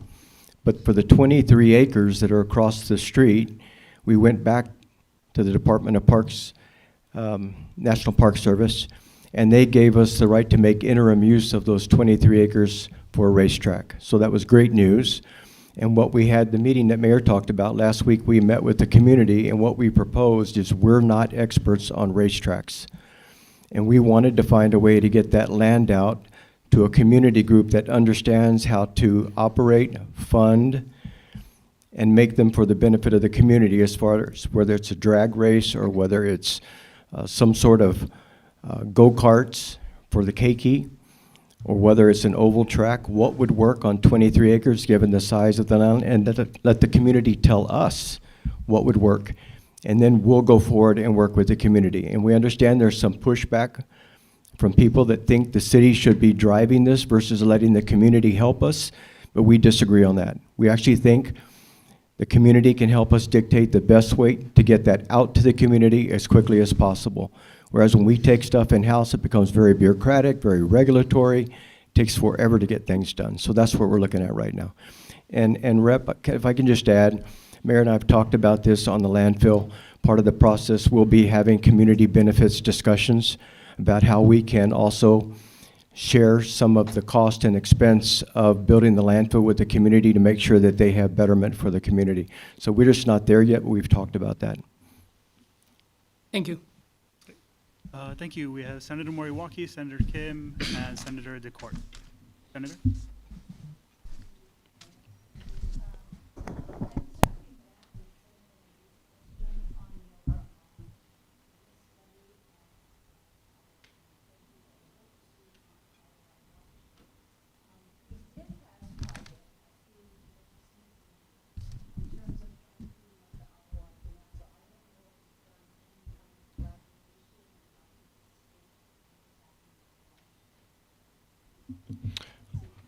Yeah, I don't know. Roger, she's asking what collaboration already.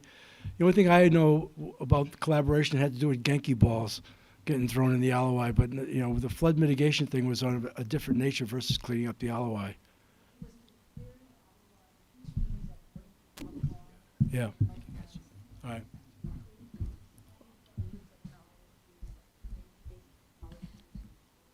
Okay.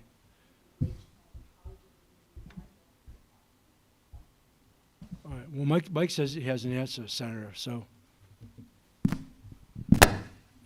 Yeah, Senator Moriwaki, thank you for the question. So we're familiar with the legislation that you're proposing that allows us to get access to those rivers even when they're not city-owned, so that we can clear some of the trash and debris out of those rivers, because they end up washing down into the Alawai Canal. So we're familiar with that.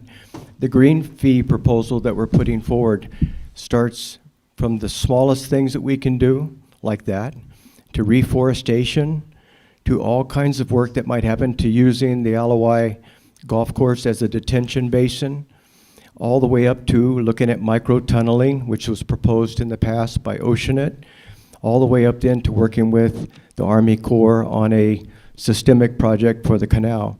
Just today, Senator Schott's office called and notified us that the Army Corps, because WERDA deadlines are due on January 30th, they're going to continue their scoping, and what they're going to try to do now is actually focus on the lower watershed, because it's in the upper watershed up in Manoa where you have all the takings that drove the cost of the project up. So they're going to be looking at the lower watershed for solutions. And the purpose of our proposal is to start doing something. The last conversation we had with the Army Corps, they now recognize that the cost of projects have become so large that you never get them off the ground. And what they asked us to do is start focusing on little things that you can do along the way that help the problem, maybe 10%, 20%, but they help the problem versus waiting until you have $11 billion to do a full project. And the last thing I'd like to add on that is that after we finished the Alawai re-engineering study, the storm drain study came in for Waikiki, and I hope all of you had a chance to review that. It was done up at SOWEST, and that study made us realize that you can't just look at the Manoa, Makiki side of the Alawai Canal problem. You have to look at Waikiki as well, because the storm drains, 95% of them are underwater during a storm, and they're not going to drain. So the green fee proposal is to look holistically at everything from Waikiki all the way to the watershed.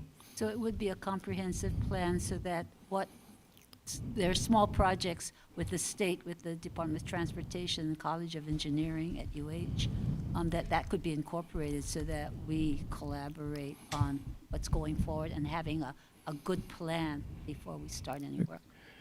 Agree with that. And we're hoping the consultant that we hope to get on board, we're hopeful, is a consultant that has worked with SOEST and has worked with the Army Corps and has worked with community groups and can make sure that the plan is holistic and we have the most community participation and buy-in. And is the Army Corps, I think it was 300 million, or how much was it way back when? Is that still on the table, or? It is, but as Mayor said, it went from 300 plus to 600 plus to 1.1 billion. And then the Eidecker decision came out. When the Eidecker decision came out, they said any taking of private property, even if minimal, like 3 inches of water on somebody's land, becomes a taking. And that's what drove the price up for the takings of all the real estate throughout the entire watershed, upper watershed, lower watershed, to $11 billion. They're now restudying that, but part of it is get out of the upper watershed and focus on the lower watershed. So, but there's still federal funds that are on the table that we could use, or no? That's not a funded project. The only thing that's been funded to date is the engineering study. And they have enough money to continue the scoping, but they don't even have enough money now to do a new re-engineering study once they scope it. Okay, thank you, Senator Kim. Thank you. Aloha, Mr. Mayor. Senator? Good afternoon. You know, I know we're all focused a lot on affordable housing, affordable units, and the governor certainly brought that up.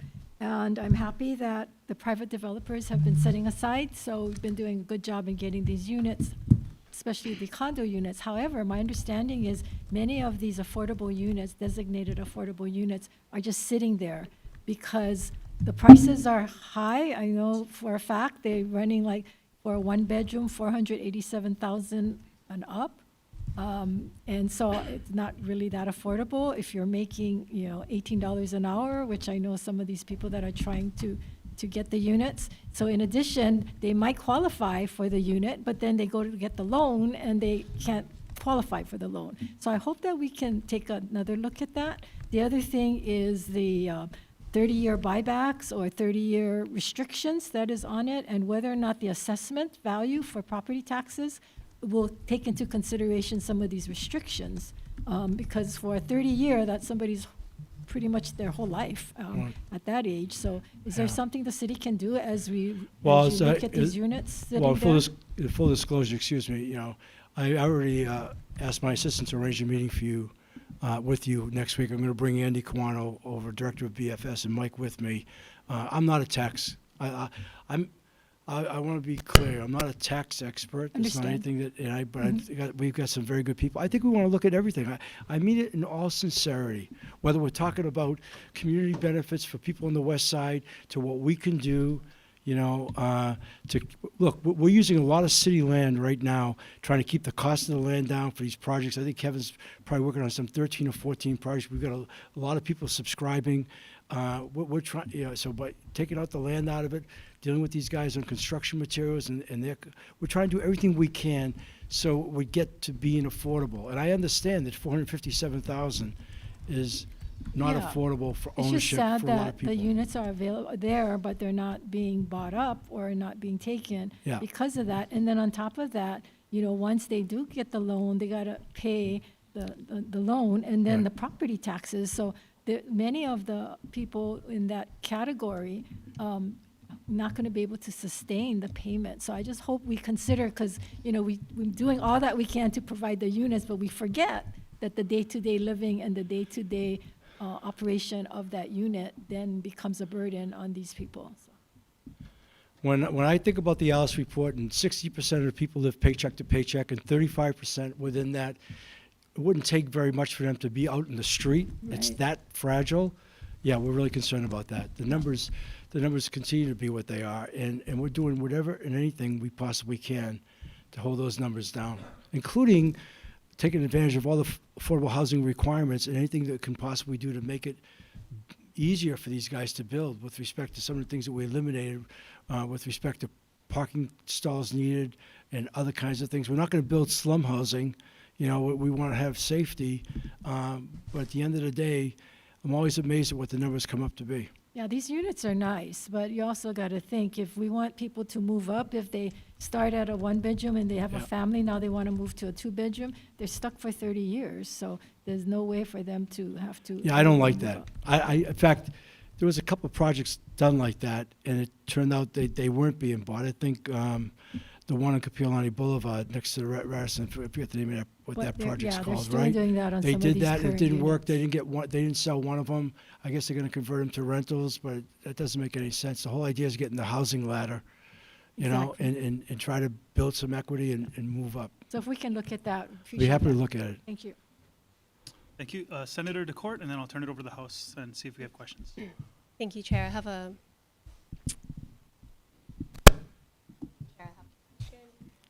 follow-up. Yeah? Am I here? Okay. Aloha, Mayor. In 2020, you were elected. You made a promise to my community, no more landfills in Waianae. In 2024, you continue that promise to my community, no more landfills in Waianae. I understand due to the establishment of Act 73 and Act 225 that makes it almost nearly impossible to identify a new landfill spot.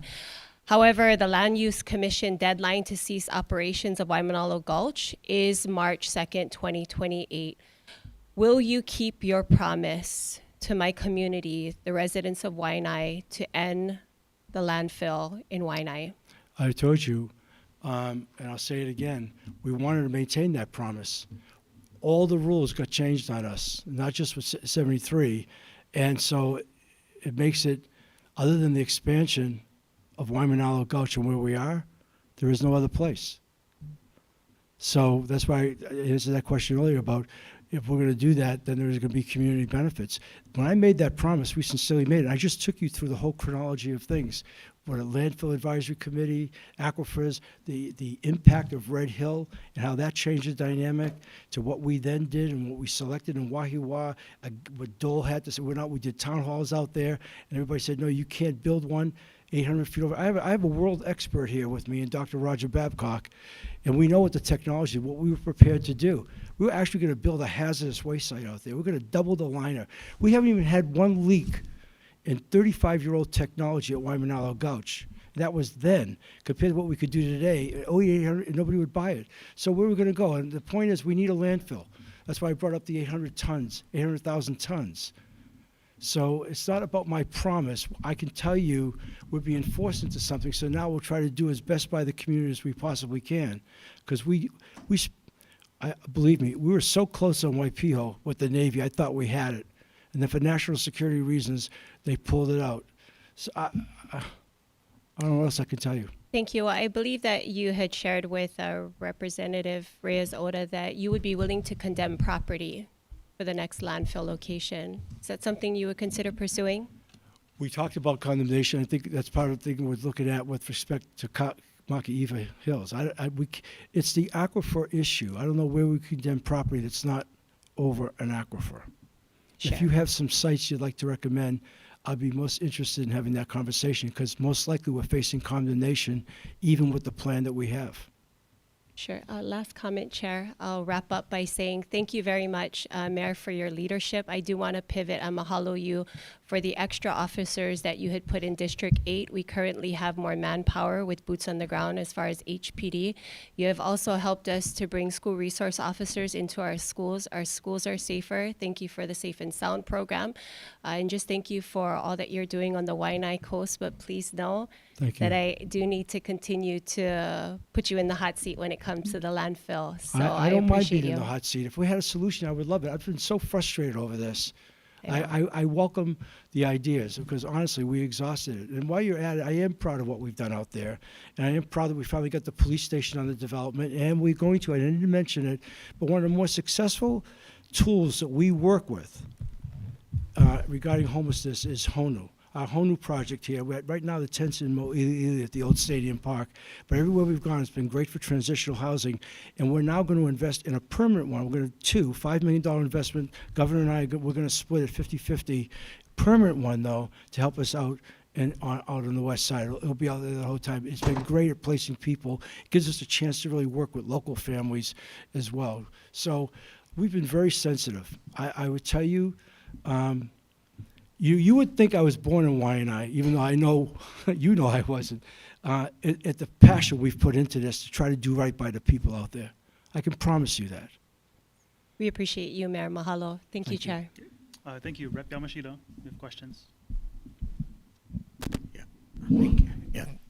Good afternoon, Mayor. Good afternoon, Senator. Mine is more a technical question. So you said that you were in support of the tax increment financing. So I would assume that, and correct me if my assumptions are incorrect, but I would assume that it's for projects that may be along the TOD route, specifically maybe the Aloha Stadium project.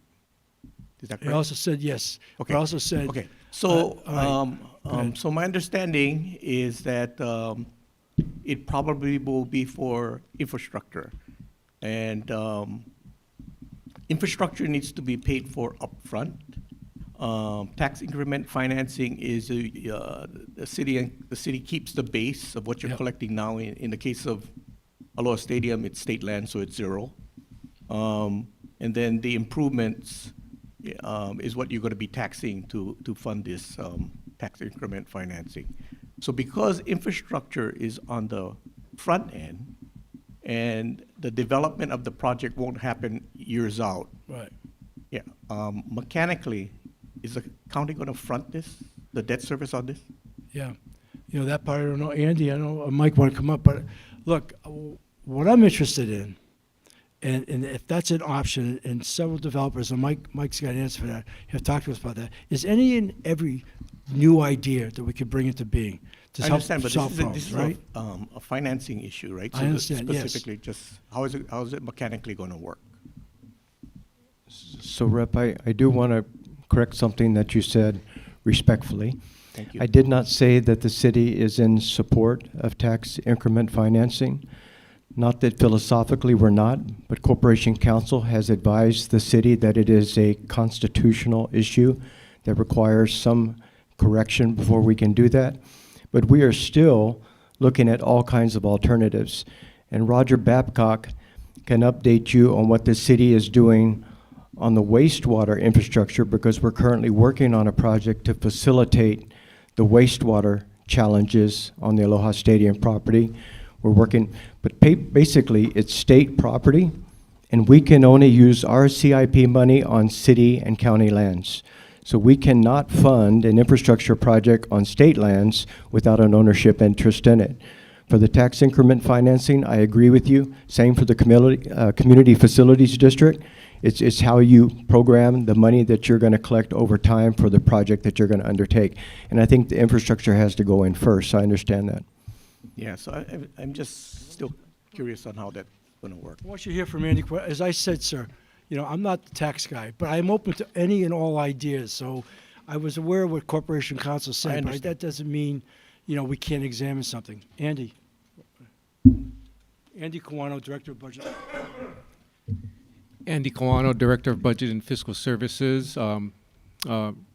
Representative, I don't have anything counter to what you stated, you know, in terms of timing, because you're right, when you do tax increment financing, you know, you set the base, and then the increment in the taxes that can be collected is used to either pay directly for improvements or to do debt service. But typically for us, the use of debt service would have to be on our own property.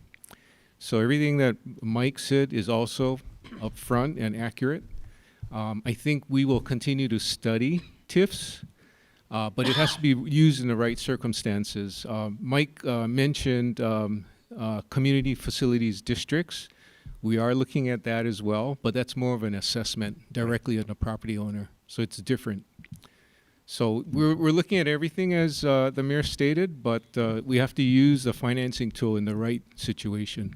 Yeah, the community one is what you guys did on Lower Street, so that was also a possibility. But yeah, because I still don't know how mechanically that's going to work. And I appreciate you looking at all the possibilities to, you know, move things forward.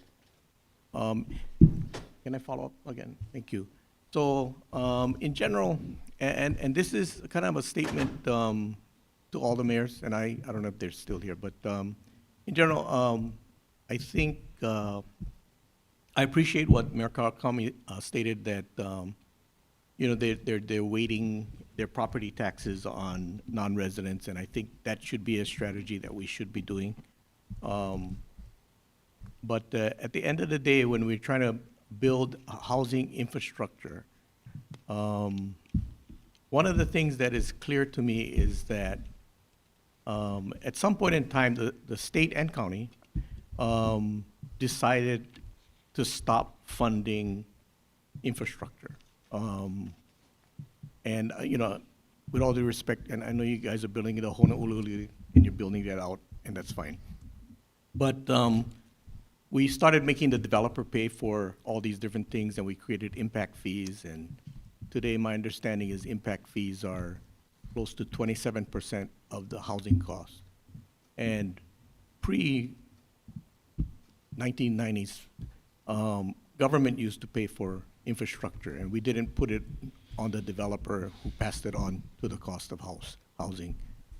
Is there a willingness for the counties to start looking into taking on that responsibility and shift it, right? Once we made the developer pay for infrastructure, all they did was make the housing more expensive. And then in many cases, especially on the Big Island, we ended up with spot zoning and not clustering development. And I'd love to say yes to that, but the fact of the matter is money's finite. Yep. And at some point, if you say you're going to do that, then you have to raise property taxes on the other side because I'm just saying that this is how we used to do it before. Yeah. And we stopped, right? And so, and I think that was a turning point of when we mandated affordable housing, and with mandates, we came up with all these kind of different subsidies. With different subsidies, we came up with all these requirements that you had to do, and we just made it more and more difficult. When, in my opinion, the way we did it before was kind of working. All right. So I'll take that as your editorial comment, and I'll tell you another one that I didn't really belabor, is part of our problem is we're so damn overregulated. And a lot of our efforts here we're going to make is about deregulation. When I talked about the things we're breaking down. You talked about regulation earlier, and I appreciate all of that, and I believe that's part of the solution, but I'm talking about building infrastructure. I understand that, but I would just tell you that there are rules for everything, it seems. That's what I'm trying to tell you. You can't isolate it, because every time we start to solve a problem, because that's what we do, we try to understand the problem. Our methodology is really simple. First, acknowledge the problem, then understand it, then develop the best solution from that understanding, and then execute, make the decision. And I'm just telling you, there are rules on every one of these things. It's just they put stuff in place. It's maddening. And that's what we're trying to deregulate. I mean, do you hear a report alone speaks to that? That's so. Maybe you could get there if you didn't have all these other hurdles to get over, and that's what we're trying to take a look at. Yeah. Quite I'm honestly, not saying that any of these things can be done overnight. I'm just saying Yeah. if there's a willingness to work towards Yeah. how we used to fund infrastructure. There's got to be a better. Let's put it this way: there's got to be a better way, and I think that's what we're trying to figure out. And as I listened to the governor this morning, he's trying to say the same thing. We've got to rethink a lot of stuff, and we've got to stay open-minded enough to be able to embrace change and new ideas. And I'm open to anything that's going to work. Okay, thank you. Thank you, Chair. Okay, thank you, Chair De La Cruz. Thank you, Mr. Mayor.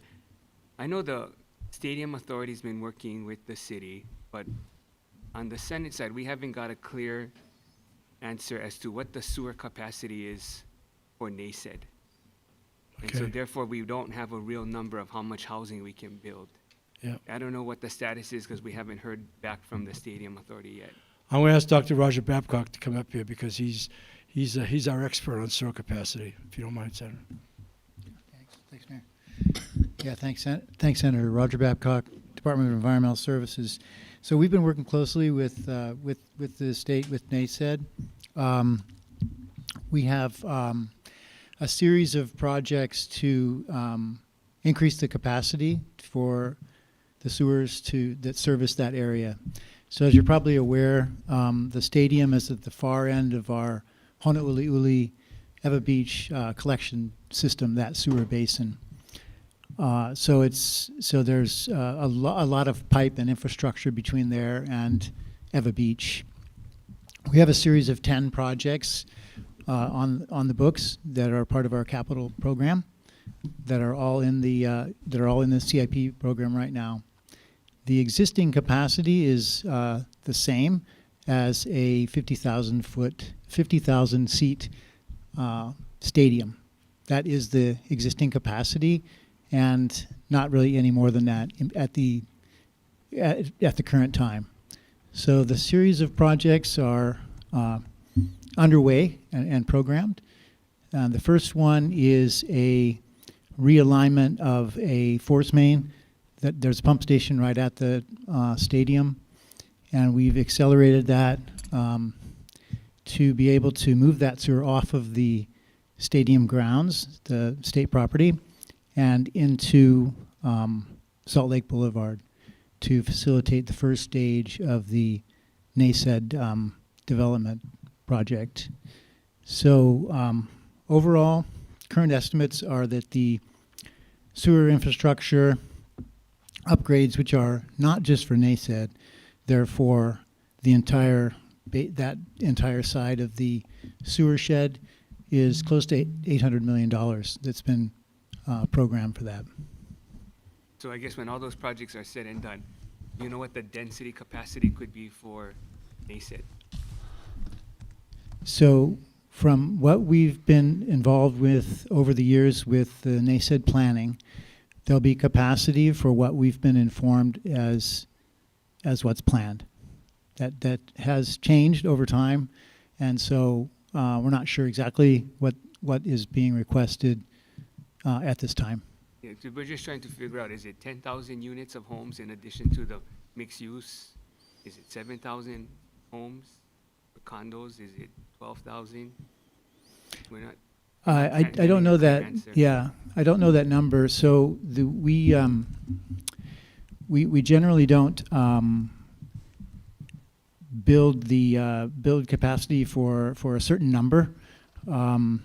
It's based on the whatever is in a approved plan that for the development, the number of units. Then we make sure we have capacity for that. So I can't give you an exact number of what the capacity is, but the plan is we'd provide capacity for the NACED project. Okay, so the approved plan right now has how many units? So, yeah, I unfortunately, I don't know exactly what the approved plans are right now. And then I'm not sure who would answer this, but I know on the mayor had on his slide the villages of Kapolei, and it seems like the city and the state have been working on that for quite some time. But is it how many years? A lot of years. He's asking how many years have we been working on the villages of Kapolei? Well, yeah. I think prior to the mayor and our time in office, but we have a fully drafted, I believe, final MOA with HHFDC today to be executed. We wanted to actually execute it before session, but it's ready to be executed, and then we're going to. How many years was the? I'm sorry? You know how long we've been the city, not your administration and the current HFDC, state and city in general. How long have we been trying to figure this out? 30 years. Long time, but I don't have an exact year. It began before our time in office. So it must be somewhere around 30 years, but the city was charging property taxes to all those residents. That's correct. Even though the state or the residents had to pay for all those improvements. That's correct. But So but what- Senator, the argument would be made that the state knew from the beginning that it needed to build the infrastructure in accordance with the city standards, and it did not do that. And that's the ongoing challenge that we have with developers and No, I get that. So if Yeah. it was 30 years that it was built, is it the standards from 30 years ago, or is it the standards now? And so Yeah. I'm not sure who I pays appreciate for that the question. upgrade in the infrastructure. That's why I'm asking all these No, questions. I because appreciate who fills that. the gap? Yeah. So Senator, we watched the meeting with DHHL, and between the time that hearing happened, we went to every single department and asked them whether or not we moved the goalpost on the standards for the city accepting dedication, and the answer was Zero. We do not do that. The last MOA that was sent to DHHL was in 2022 from the city, and it was never returned. So Don Takeuchi Apuna can come up here and tell you what DPP does, but we went to DDC, we went to DFM, we went to Board of Water Supply, we went to ENV, and we do not do that. We don't make you comply with 2016, and when 2016 comes and you say, here's our infrastructure, then we say, well, now it's 2020. Okay. We don't do that. Okay, so the villages, the Kapolei standards are gonna be from when it was built.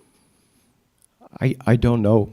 Well, that means Senator, change that's the- way before our time. I can't tell you. I just can tell you that from the day the mayor But came if you don't in. move the goalpost, then that means you're gonna use the standards of when it was built. Yeah, Senator, all I can tell you is from the day the mayor came in, we started discussions to accept that infrastructure, and the MOA basically says we accept it as is. Okay, so maybe the DPP director can try Yep. that.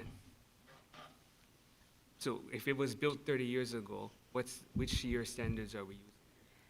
I can't speak specifically to villages of Kapolei, but I can tell you the process that the city in general uses, particularly with DHHL. So No, I'm just trying to figure out if it's made clear that you don't move the goalpost, then I would just assume that the answer would be, yeah, we're using the standards from 30 years ago because that's when it was built. But I haven't gotten that answer. You won't. So I That doesn't seem agree. to be the case. I agree. I think that what we're saying is that generally when there's an agreement that there will be dedication over to the city, that it's the standards at the time of that agreement. So again, I don't know the specifics of villages of Kapolei, but that's the general practice between the state and the city if it is agreed Okay, so upon. you're saying there's a difference between when it's built and the time you sign the agreement. It's when, for the city subdivision process, it's at the time that there's an agreement between the state and the city Okay. about the project. So in villages of Kapolei, there was never an agreement up for the last 30 years until now? Again, I don't know the specifics about villages of Kapolei.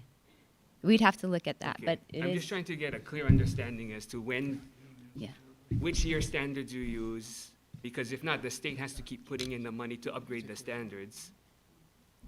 Yeah, thanks, Senator. So I know specifically for wastewater, and we've accepted the sewer system there. So our rule is that when the plans are approved, so that has to do with when they get the permits. So whatever was in effect. So that's you, but DPP saying it has to be a development agreement or some kind of agreement. Yeah, I can only speak about the sewer portion. That's the way we do it. So does that mean the city's just gonna take, in the agreement, the city's gonna take villages of Kapolei as is, or are they expecting other improvements to be made? There's no tell, as is, and that was just discussed by Dean and our staff last week. No tell. There are sidewalks, there are planting strips that have non-conforming trees and uses that are pushing up the asphalt. All of that is being accepted by us as is. Okay, so the state doesn't have to put any more money for this agreement to happen? We've agreed on the amount that's going to be paid over time. The money that comes to the city goes into the CIP for villages of Kapolei. Okay, so how much are you expecting from HHT? It's 60 million over 6 years. And that 60 million is to do what? Is to improve the infrastructure in the villages of Kapolei. And the estimate was 80 to 100 million plus. Okay, I'm just not clear then, is that still on which year standards are we using? Yeah, I think it's, Kapolei. Senator, it's a great question, and I don't know that I completely understand it, but what I do believe is this. Once there is an executed memorandum of agreement between the parties whereby the city agrees to accept the infrastructure, it's as of that time. It doesn't continue to move after the memorandum is signed. There was no memorandum with the villages of Kapolei until this year. Okay. And we're not making them go back and make things conforming. We're just accepting them because it's been going on for too long. Do you know why there was no agreement until this year, I- even though it was built 30 years ago? I believe there were two agreements. There was an agreement with ENV on wastewater, and there was an agreement with Board of Water Supply on potable water. The rest of it I can't explain. Okay, so can you guys outline what those improvements are? Oh, it's in the agreement. I'll be happy to see, if you want to see the draft before it's signed, I'll send it over tomorrow or today. It's in the draft agreement. Okay. Everything. I don't believe we've left anything out. Okay, it'd be interesting for us to get some kind of chronology, because then that way, if we can get a more precise and consistent process, then we can close all of these things where we're waiting for city dedication. And if we can get a more universal price of what it's gonna cost us. Yes. And then we can just be done with it and move on. I appreciate that. Thank you. May I follow up? Yeah, go ahead and then. Okay, thank you.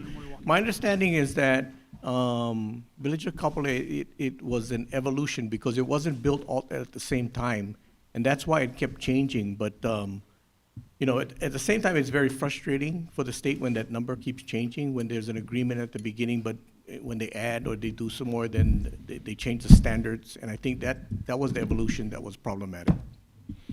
You know, it's not a small project, as I understand it, and I might be wrong, but as I understand it, in linear feet, the villages of Kapolei, the streets equate to 50 miles of streets. Which Yeah, is, but I think it went back from the, you know, as the evolution changed, it changed the first part also. Oh, And that's what was frustrating. okay. Thank you. Senator Moriwaki? Maybe this is for Director Babcock, but this goes back to Senator De La Cruz's question on the stadium property. We were told that there is 98 acres of property there, and that there could be more housing to be built, but we were told that because of the capacity, where there's a sewer capacity, could only build 4,500. But you're telling us that if we told you we wanted to build 10,000 or 15,000, you would look at the capacity and be able to tell us that, you know, what it would take to have that capacity in a timeline. Yeah, we can evaluate for any capacity number that's given to us, but I don't know the answer until we do that analysis. So if you were told we'd want to build 15 or 20,000 units on the property, you would be able to calculate out what that capacity would be needed and the cost. And you could do it. That's correct, yes. Oh, go ahead. Senator, to me, the question is right on point. We proposed a study 2 years ago that the city wanted to do, working with the state, that would be a scaled study of capacity needs and infrastructure capacity. And we wanted to start, let's say, at 2,000 units, and then 4,000 units, 6, 8, 9, all the way up, 20,000, whatever units, so that we could project ahead of time what the capacity would be as the developers were able to produce the units. And unfortunately, the council tied it to matching state funds, and there were no matching state funds, so that study has not commenced. But we still believe that's the appropriate study because we don't know today how many units are going to be built on the stadium property. But we should be able to project. I think if you said 2,000 today, we'd say we have capacity. But at some point we may not, and we need to be working towards the increase in capacity. But it takes a study by both the state, who is going to be responsible for developing the units, and the county, who's responsible for the infrastructure. And to the extent that you can help us support that, we would appreciate it, because we need to know that. Yes, because there is 98 acres there, and if we're not using all of that and we're saying we need affordable housing, that would be helpful to have a plan, or housing, there would be a plan of what the increment would be. So Mike, how long does the study take? I'm sorry, Senator, I didn't hear the question. The study, how long does it take? I don't have an estimate, but I would say a year is a good time frame, because I think a lot of the work was done by the TOD task force and Office of Planning and our consultants. I just think somebody has to look at the big picture, No, that's sit fine. down with the Because developers. The stadium authority is looking at, they need a ceiling increase of $50 million. Right. So I'm uncomfortable with giving them that increase until we have all these I get it. issues resolved, because Right. if not, we're gonna build a stadium, and then we're not gonna take care of these other issues that we're all talking about, that we're all saying that we have to address. So I wanna align the increase Yes. of the $50 million to some of these more fundamental issues, so that they're all connected. I get that. So We support how that. long is the study gonna take, and what's the estimate on the study? Yeah, so I think at the time, we put in 2 million to council. We had it funded on our side, and then the funds lapsed because there were no state matching. But I think, Senator, I'd like to have some time to talk to E&B and get back to you, because to me, the request is logical. We all need to know what infrastructure is relative to the build-out. I can get that to you. Okay, so the total cost of the study and then the length of the study. Oh, will do. And then when you propose the study, is that something that the city, who does the RFP? Is it Well, you, the or is it us? The city proposed to do it the first time. It was just a matter of match. Council put a match from the state on our funds, so we never got to use our funds.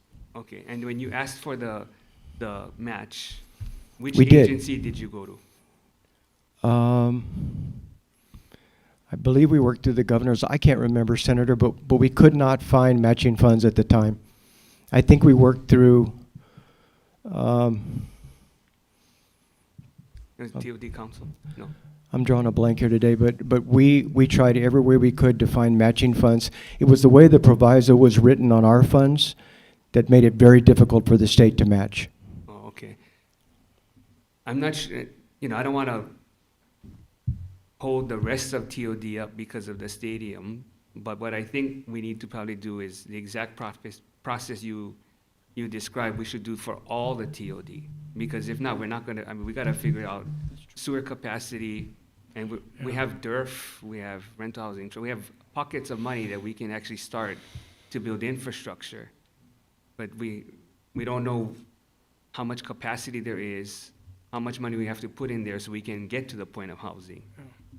I don't want to oversimplify anything. These men are far more expert. But as I look at it, since I'm familiar with that site, going back to when we built the stadium, as Dr. Babcock said today, the only infrastructure in there right now on state land is enough for that stadium, which was barely bathrooms and water fountains, and showers. At the end of the day, 25 acres is being allocated for the stadium, 73 for housing development. I would just think, sir, in order to see that someday realized, whatever the timetable is, that's going to be massive, and I think we need to be approaching it that way early on, if that's ever going to be realized. Because if there's nothing there, and that's what's envisioned, which is totally different than Aloha Stadium with showers and bathrooms and drinking fountains, there's going to have to be a significant undertaking beyond probably what a lot of people even willing to consider. In order We could try to figure out how to support the original effort, but I'm not sure where the funding would go to. That's why I asked, which agency did you talk to? Okay. Senator, when the mayor was speaking, it jogged my memory about the way we wrote our funding. We asked for the consultant to analyze 3 specific communities. West Oahu, the stadium. Several TOD. It was West Oahu, it was the stadium, and it was Iwalei. And the consultant was going to look at each one of those and try to do the plan of capacity versus build-out and what it would cost to get there along the way. So we can revisit that again. I'll send you the information you asked for. Okay, and then if you can just go back to figure out which agency that was that would actually provide the match. I don't know who we talked to. I don't know who we talked to. Good. Do we have additional questions from the Senate?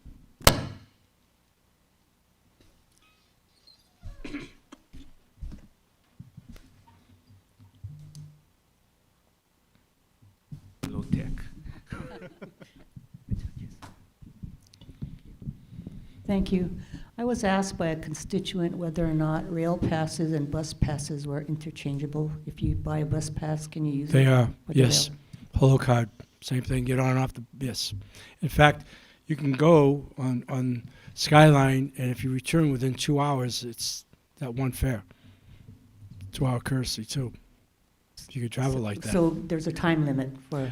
Well, I'm saying time limit in the sense that if you bought your whole car, you got on Skyline, and then there's just went to a place and you came back, it would be, you wouldn't even have to pay that additional $3 to come back. What about monthly passes for the students who have to catch a bus and then get on the rail? Well, that's all one. It's one price to go if let's say I'm taking Skyline from Kapolei, I'm going to go to the university, it's $3, it's one way. But you're not going to come back in 2 hours, so I'm saying. Okay, but there's no monthly pass. No, there are monthly passes. And I don't know the price on that, but there are discounted monthly passes, yes. But a monthly pass would allow you to use both the bus and the rail? Yes. Thank you. Yep. We're trying to make it as user-friendly, Senator, as we possibly can. We want ridership. We're working for the first time. We have a pretty intense marketing campaign on in trying to build ridership, and it's slowly creeping up. And it just, takes a while. I said organizational change earlier is tough to come about. We're asking people to break habits, even though it's so inconvenient to be stuck in that traffic. And a lot of people are kind of coming around now, word of mouth, and it'll evolve. Thank you. And what is the cost of that monthly pass for both the rail and the bus? Mike, do you know? I don't, Krishna?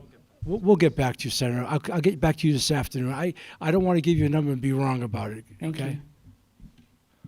Okay, thank you. Actually, on that topic, do you have a timeline on when that Holo card would end up being in app form or being able to be stored digitally? I think we may or may not have had a member today who left their card back on Kauai. Just out of curiosity. I don't. Does anybody here want to take a shot at that? We'll get it to you this afternoon. It could have been any male representative from Kauai. Yeah. Yeah. I mean, it's only $3. Honestly, we're trying. We are doing everything we can to make it user friendly. Get people to try it, because when they try it, they're so surprised by it. Yeah, definitely. Yeah. Okay, members of the House, any questions? Okay, if whoever that is, if your House colleagues don't want to let you borrow $3, someone from the Senate will. $3. Anything else? If not, thank you very much for your time, and to all the mayors who stayed here late. I hope you make your flights. I appreciate all your time and your energy. We are adjourned. Thank you. Thank you for the time today. Thank you.